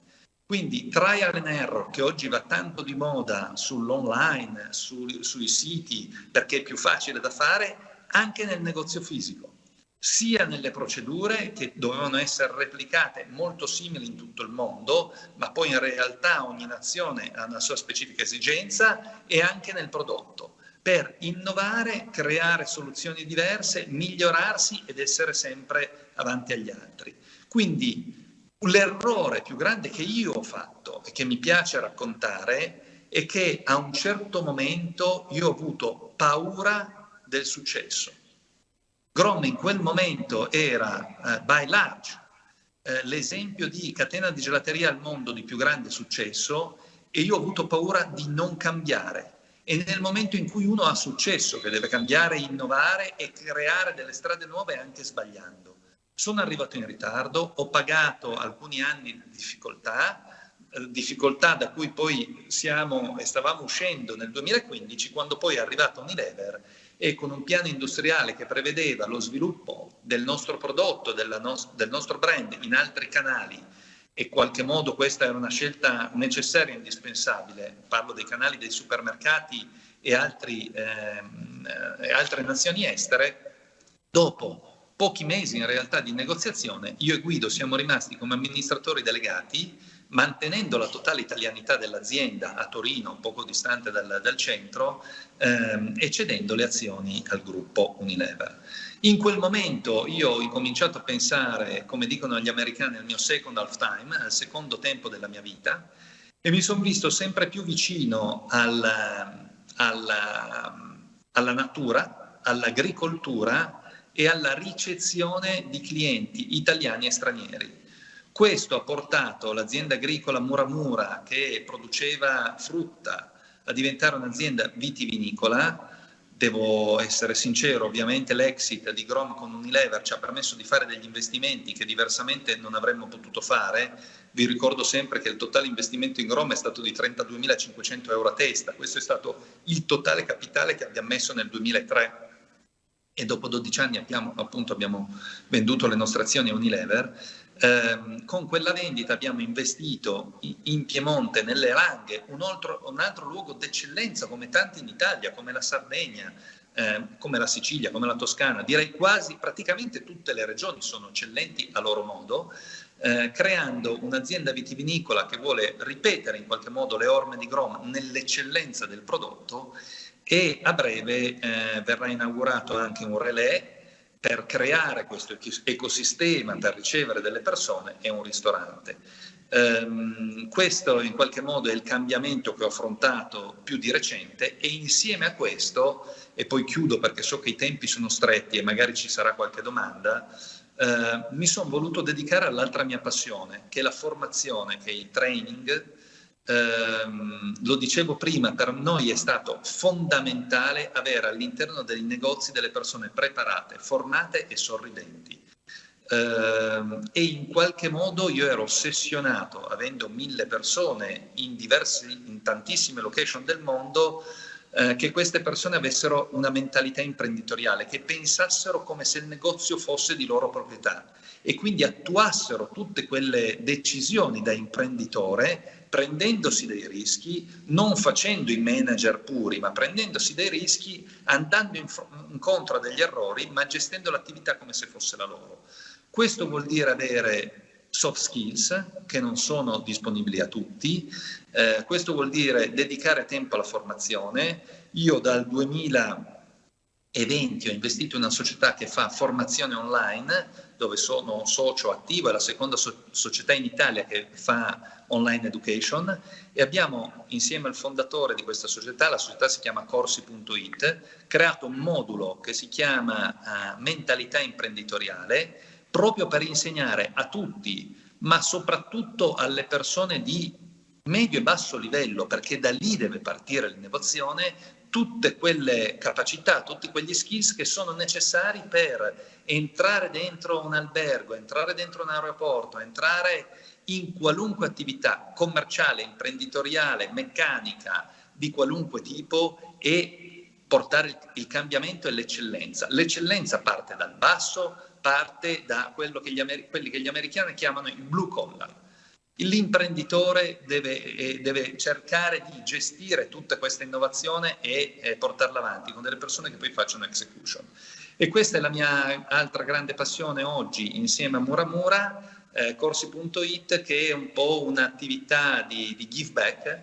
Io spero di poter avere un impatto nel mondo, forse un piccolo impatto l'ho avuto regalando dei sorrisi delle persone che mangiano il gelato. Spero di poter avere un impatto su delle persone che faranno questi corsi dove io partecipo gratuitamente. Spero che la mia attività quotidiana possa far sorridere sempre più delle persone. Chiudo regalandovi un piccolo aneddoto. Nel 2011, ve l'ho già raccontato, è stato un anno terribile per noi. All'11 di marzo del 2011 c'è stato lo tsunami in Giappone.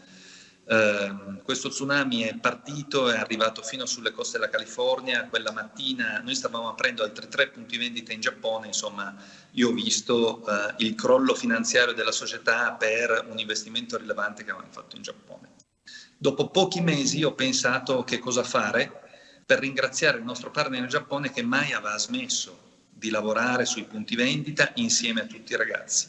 Io e Guido siamo partiti, siamo andati vicino a Fukushima, abbiamo guidato 8 ore da Tokyo mettendo un bancone con del gelato dentro questo furgone, e siamo arrivati in questa pianura di fronte al mare, dove c'era una città, era stata completamente distrutta, era una scena devastante, e c'era una collina, e in cima alla collina c'era una scuola dove si erano riparati i sopravvissuti, pochi, che vivevano dentro a dei cartoni in una palestra.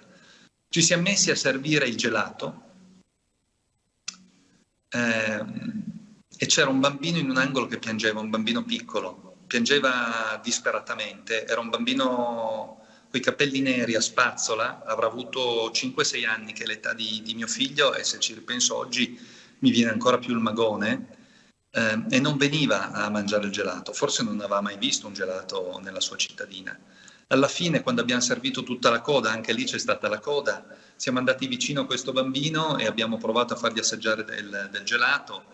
Al primo cucchiaino ha fatto una faccia schifata, non è stata una bella reazione, e al secondo cucchiaino ci ha regalato il sorriso più bello della mia vita. E in quel momento lì ho capito che la felicità sta nelle piccole cose. E quel bambino mi ha fatto capire che è nei dettagli e nel sorriso delle persone che sta il successo di tutte le attività imprenditoriali e non. Grazie. Grazie Federico, una testimonianza credo di grandissimo impatto. Ti ringraziamo perché insomma ci hai dato tanti spunti. Adesso questa chiusura emozionale diciamo completa l'importanza del tuo intervento, ma io ho preso diversi appunti, insomma ci sono tante cose che ci hai lasciato, quindi grazie per la tua testimonianza. So che dal collegamento radio c'è una domanda per te. Sì, noi ci siamo, non so se Maria Assunta era pronta, era sul gelato, sul tuo gusto gelato o che no? Sto scherzando. Sappiamo che insomma, Federico Grom ha lavorato anche sul territorio creando una piccola rete. Sappiamo che lo spazio dove lui lavora è molto simile alla Sardegna quando si tratta di fare il sistema. Come è riuscito a creare, se c'è stata un'occasione, una rete tra imprenditori? Allora, è una mia ossessione lavorare insieme e creare rete. Purtroppo non è un'ossessione italiana, cioè noi siamo esattamente all'opposto degli americani, che creano sistema, creano rete e lavorano insieme. Noi siamo dei one man show. E questo ci penalizza molto. La volta in cui ho creduto di più in questo progetto è stato in Grom, dove in realtà a un certo momento eravamo una delle attività retail, food retail più grandi d'Italia, più strutturate, con più collaboratori, e ho proposto a degli amici che facevano un mestiere simile al mio, magari con una catena di ristoranti, di paninoteche, di bar e quant'altro, di incontrarci una volta ogni 3 mesi e senza nessuna gelosia condividere le esperienze e le competenze.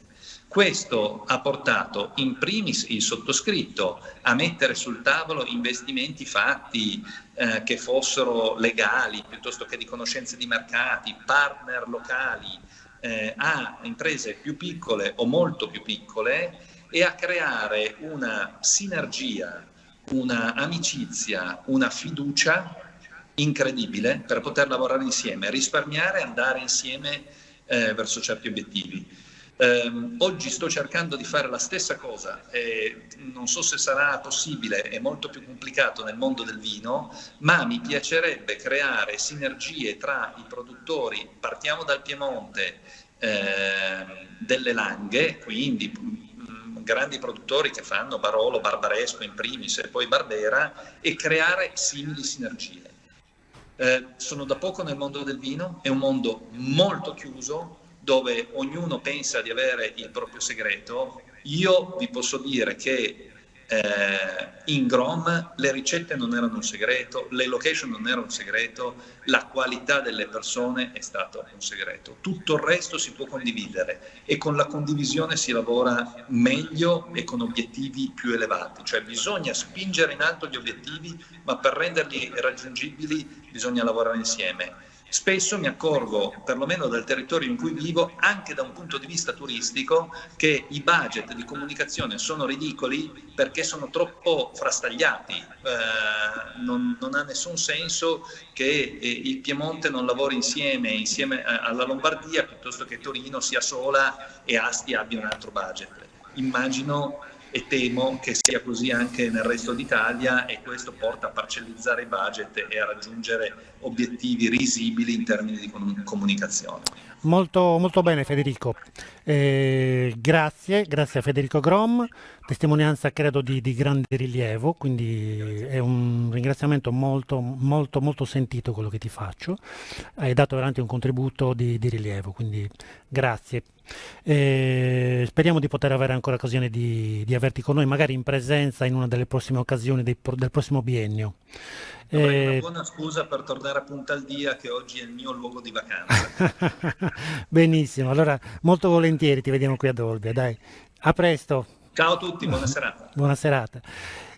Dobbiamo andare velocissimi da Robert Piattelli e Gianluigi Tiddia, che hanno un ospite d'eccezione, un manager che ha scoperto la Sardegna recentemente, ha scoperto un pezzo bellissimo di Sardegna che è Stintino.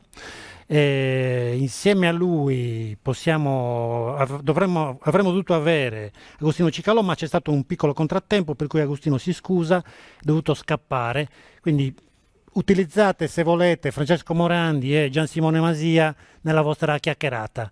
A voi devo dirvi solo che a 55 vi dovrò togliere la linea perché dobbiamo fare le conclusioni. Ma saremo veloci. Benissimo, Mattia, noi bravi. ci siamo sentiti lunedì. Ti presento il mio amico del cuore, insopportabile. Non so se lo conosci, Gianluigi. Come no? Chi non lo chi ha Twitter non può non conoscerlo. Non può non conoscerlo, perfetto. Allora Mattia, grazie infinite. Matteo, scusami, grazie infinite. Siamo tutti molto curiosi. Quindi vogliamo sapere da dove cominciamo? Parlaci un po' del tuo gruppo. Allora, guarda, io mi occupo di marketing, adesso mi ha presentato come manager, sono responsabile marketing.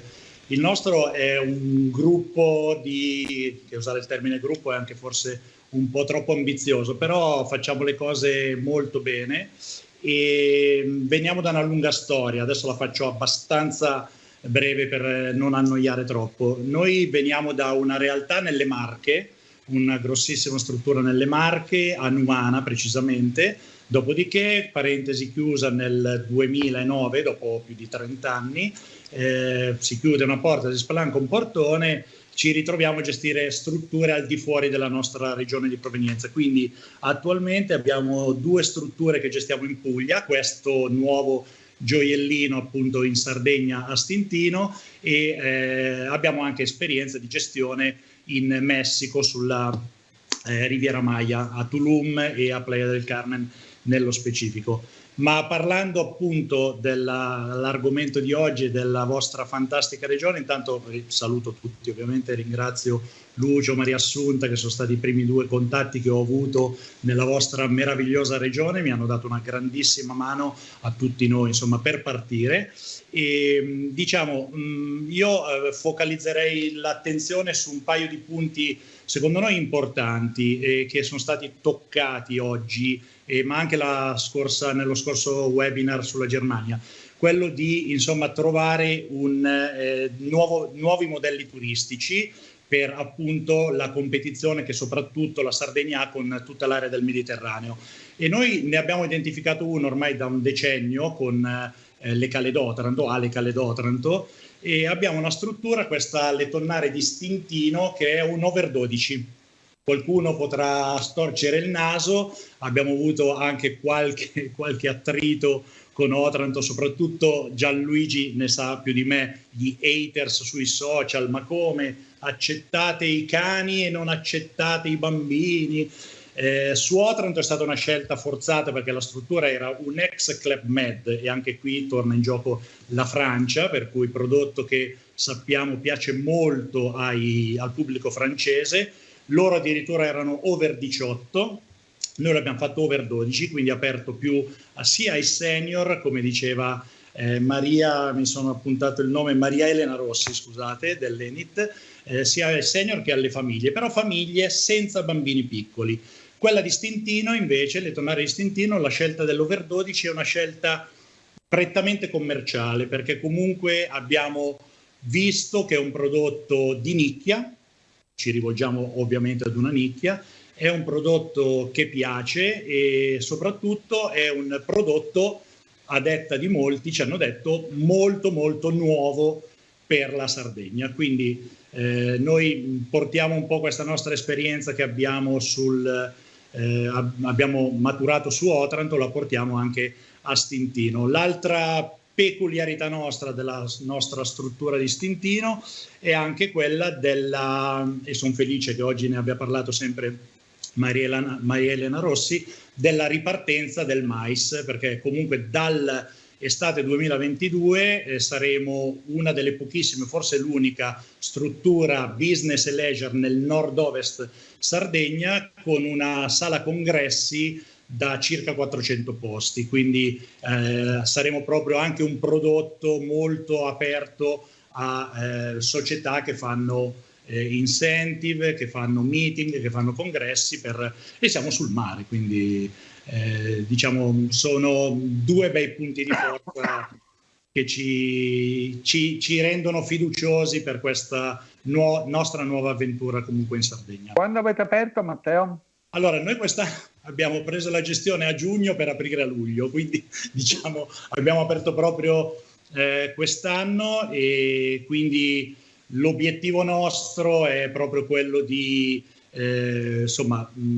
partire coi fuochi d'artificio. Abbiamo fatto una stagione di rodaggio, diciamo così. Abbiamo trovato un prodotto che ci piace molto, è piaciuto molto, e anche al nostro presidente, il dottor Botticelli, che è molto molto esperto nell'ambito turistico. Diciamo, come diceva prima Federico, quando ti vengono i brividi, Federico Grom, quando ti vengono i brividi capisci subito che c'è qualcosa che può attecchire, che può piacere anche ai tuoi ospiti, quindi siamo Senti, nuovi. Matteo, come lo distribuite il prodotto? Avete Allora, una politica di gruppo? adesso ovviamente abbiamo poca storicità, perché ripeto, abbiamo aperto a luglio. Comunque noi vendiamo, ti parlo come gruppo Bestar, esatto. Vendiamo tradizionalmente facciamo tantissima vendita diretta, quindi anche tutta la parte del digitale siamo super pronti, super efficienti, quindi Booking Engine, moltissima promozione online dai vari canali Facebook Manager, Google Ads, quindi rivolti prettamente al consumatore finale.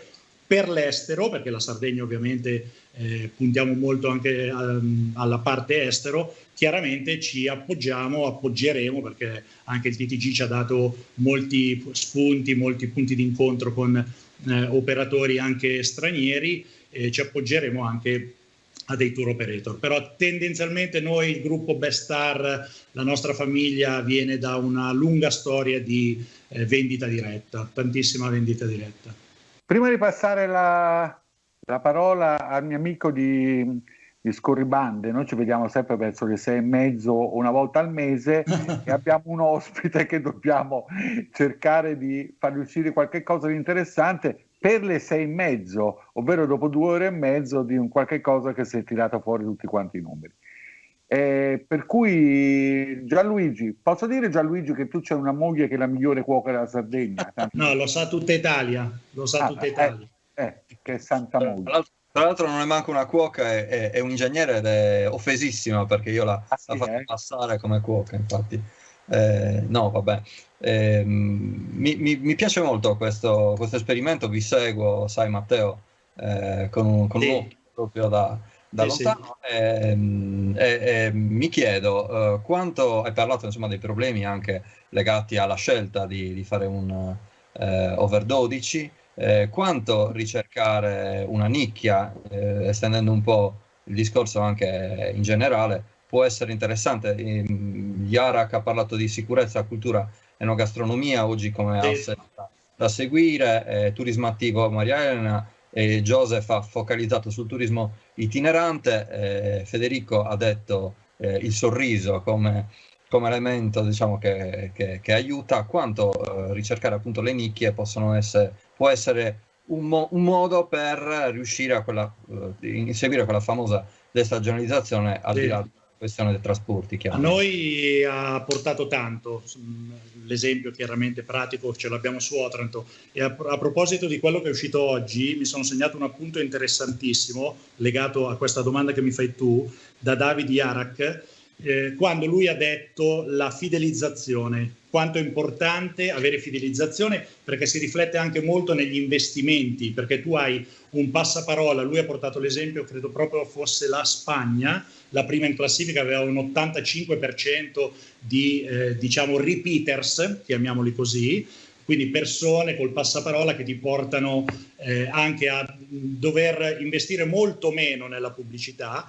L'Italia lì nella sua slide parlava solo di un 36% e l'over 12 abbiamo notato conta tantissimo per questo, per quanto riguarda la fidelizzazione. Noi abbiamo tantissimi, vuoi anche perché, facendo una battuta, siamo talmente pochi che uno dice vabbè, se uno vuole un villaggio over 12 ritorna da te, ma conta tantissimo anche perché abbiamo tante coppie con figli grandi che riescono a portare con sé i figli, ma anche 20enni, 25enni, quando già ormai si sa che a 14-15 anni il ragazzo già inizia a chiederti posso andare in vacanza con gli amici. Da noi riusciamo a far tornare negli anni famiglie anche con ragazzi molto grandi, quindi questo tasso... Matteo, sono i figli che portano i genitori. Bravissimo, esattamente. Tu dal lupo navigato, da squalo navigato del marketing turistico, sai bene che se tu prendi il decision maker della famiglia, è quello che poi ti porta a completare la conversione della prenotazione. Hai proprio perfettamente... In 1 minuto e mezzo ci devi descrivere, al di là di questi fattori che sono imprenditoriali, di aspettative, un po' le caratteristiche della struttura. Allora, guarda, le tonnare di Stintino, che sta a Stintino. Le tonnare di Stintino. Intanto una scelta che abbiamo fatto e anche perché siamo convinti che il prodotto, il brand Sardegna e Stintino nel suo sia molto importante, abbiamo voluto riportare il nome della località nel nostro logo, quindi le tonnare di Stintino, per identificarlo assolutamente anche con la località. Stintino è famosissima. E le tonnare è un esempio di architettura industriale fantastico. Ci sono proprio 2 fornaci sul mare, 2 queste torri proprio sulla spiaggia, dove noi abbiamo il bar, la spiaggia, ed è proprio un esempio fantastico di adattamento, diciamo così, di ristrutturazione di una vecchia tonnara, proprio una vera e propria tonnara. C'è anche un importante museo della tonnara proprio a Stintino, e sono state ricavate 170 camere circa. Quindi siamo proprio sul mare, il posto è già nel logo, noi l'abbiamo riportato, solo il fronte mare del villaggio ha il suo perché, ha il suo fascino. Quindi Gianluigi, a te per la chiusura, l'ultimo punto per Matteo. È un'attività che comunque non è stata così tanto collaterale, ho visto che avete avuto un bel riscontro anche in termini di visite, anche di comunicazione, avete fatto un bel... Quanto è stato diciamo attrattivo rispetto alla vacanza, alla fruizione dei turisti lì, insomma, del vostro villaggio? Non so se interpreto bene la domanda, Gianluigi, ti dico sinceramente. Sono stato un po' contorto. In 1 minuto l'ansia, la prestazione. Cioè intendo, se è stata determinante e aiutato come prodotto il vostro prodotto principale, oppure invece è semplicemente un modo per dare valore a quella che è la storia del luogo in cui siete. Ecco. No, tu ti riferisci proprio al discorso della tonnara in sé? Sì. No, quello è un'icona, cioè quella struttura, già anche l'immagine di queste 2 fornaci sul mare sono proprio un'icona. Noi, è ovvio, tu forse nella tua domanda c'era anche come dire, vi ho visto talmente tanto con la pubblicità in giro, perché in effetti è così, perché è ovvio, come prima stagione abbiamo davvero investito anche tanto. Però guarda, è un prodotto, io invito chi potrà, anche degli interlocutori, visto che siamo nuovi, se verrete a trovarci, gli interlocutori, gli speaker di oggi, sarà un piacere farvi vedere anche questo nostro prodotto. No, lo faremo Matteo. Dobbiamo interrompervi ragazzi perché siamo in chiusura.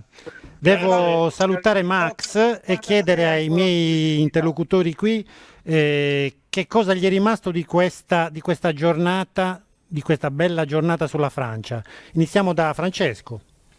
Ma se posso dire che cosa mi ha colpito di più è che abbiamo avuto molti dati, molte informazioni, molte analisi strutturate Quello che mi è sembrato di capire è che dobbiamo un po' adattarci al cambiamento generale e provare a cambiare un po'. Vi volevo leggere in un nanosecondo quello che ha detto Mario Draghi, ha detto lui, quindi va bene per tutti, il giorno in cui ha presentato il nuovo Ministero del Turismo in Senato, e dice: anche nel nostro paese alcuni modelli di crescita dovranno cambiare, ad esempio il modello di turismo. Questo che quello che ho capito oggi è che c'è molto lavoro da fare, che dobbiamo un po' cambiare. Vorrei anche interloquire un attimo con Riccardo Maria Masiello, il dirigente del servizio promozione della regione, che è stato ad ascoltarci dall'inizio, che è un nostro fedele ascoltatore e che anche l'altra volta ci ha dato un contributo interessante. Dottore, come ha visto questa giornata? Intanto i contributi interessanti sono i vostri e sono tanti, no? Credo che ancora una volta ci sia stata indicata una strada e direi anche ben delineata. Innanzitutto direi che è importante, continua ad essere importantissima l'attività di formazione e informazione che fate attraverso la trasmissione. Poi e questo, diciamo, l'importanza della formazione è stata ben illustrata anche dall'imprenditore, da Federico Grom. E poi tutti questi dati che ci sono stati forniti ci servono per delineare la strada che potrebbe portare ulteriori flussi di turisti francesi nella nostra regione. È stato detto che il mercato è importante perché è il secondo mercato tra i mercati internazionali che alimenta la nostra Sardegna, un mercato poco intermediato perché si dice dal 30% in giù, passa da tour operator e agenzie, ma è un mercato fortemente individualista. Un mercato, sembra da quanto ci conferma la dottoressa Rossi, molto interessato all'outdoor, quindi al bike trekking, e in questo mi sembra coerente anche con gli sforzi che stiamo facendo di proporre prodotti turistici orientati a questo mercato. Si è parlato quindi bene anche del fatto che possa essere un'ottima opportunità di destagionalizzazione per quella del mercato francese.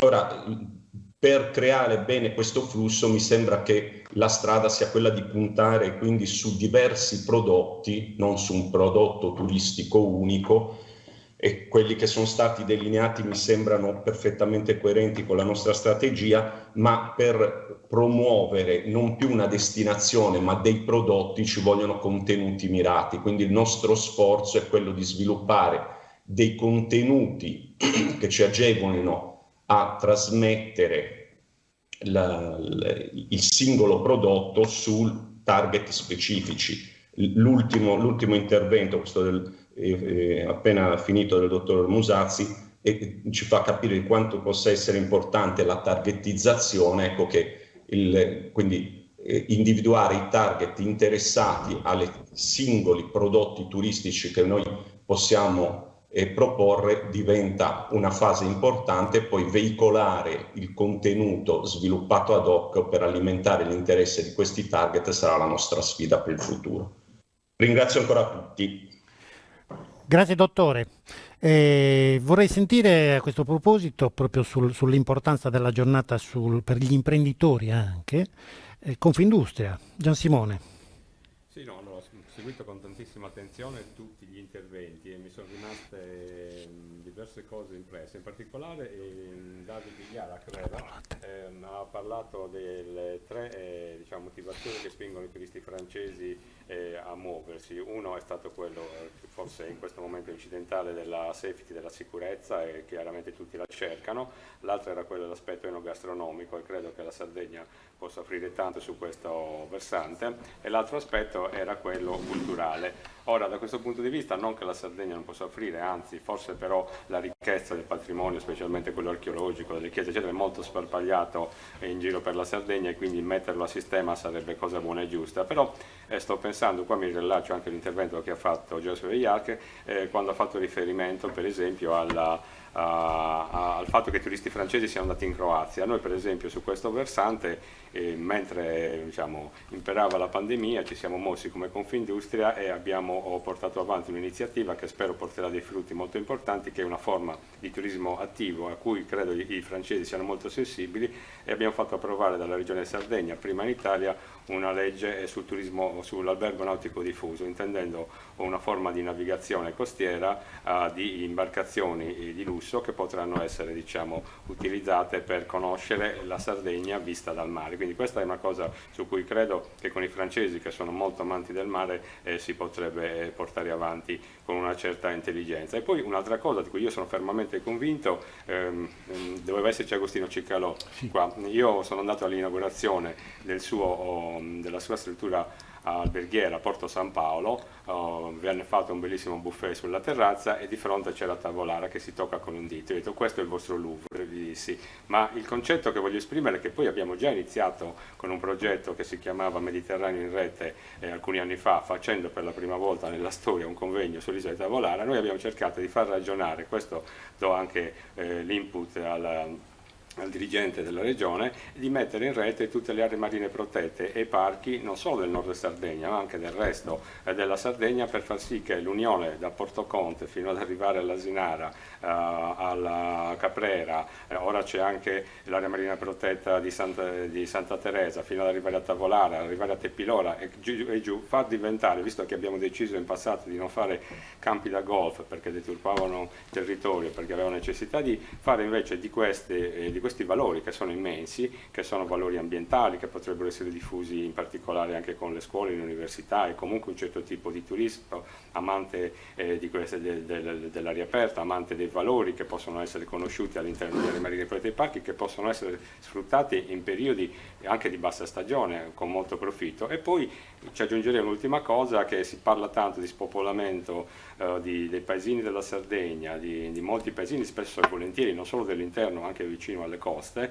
e questo sarebbe un modo per rivalutare anche attraverso cosa che sta succedendo con i prodotti e col marchio dei parchi, così come avviene nelle Cinque Terre, ma sta avvenendo anche a Porto Conte, ad Alghero, a Stintino, tutta una serie di attività che sono strettamente legate al parco, che creano occupazione, tutta una serie di attività che possano sviluppare. Quindi la messa insieme di tutti questi elementi credo che possano darci la stura e una serie di aiuti per fare quel lavoraccio improbo che è quello di cercare di stagionalizzare, e credo che se parliamo col turista francese di queste cose loro sapranno apprezzare quello che gli offriamo.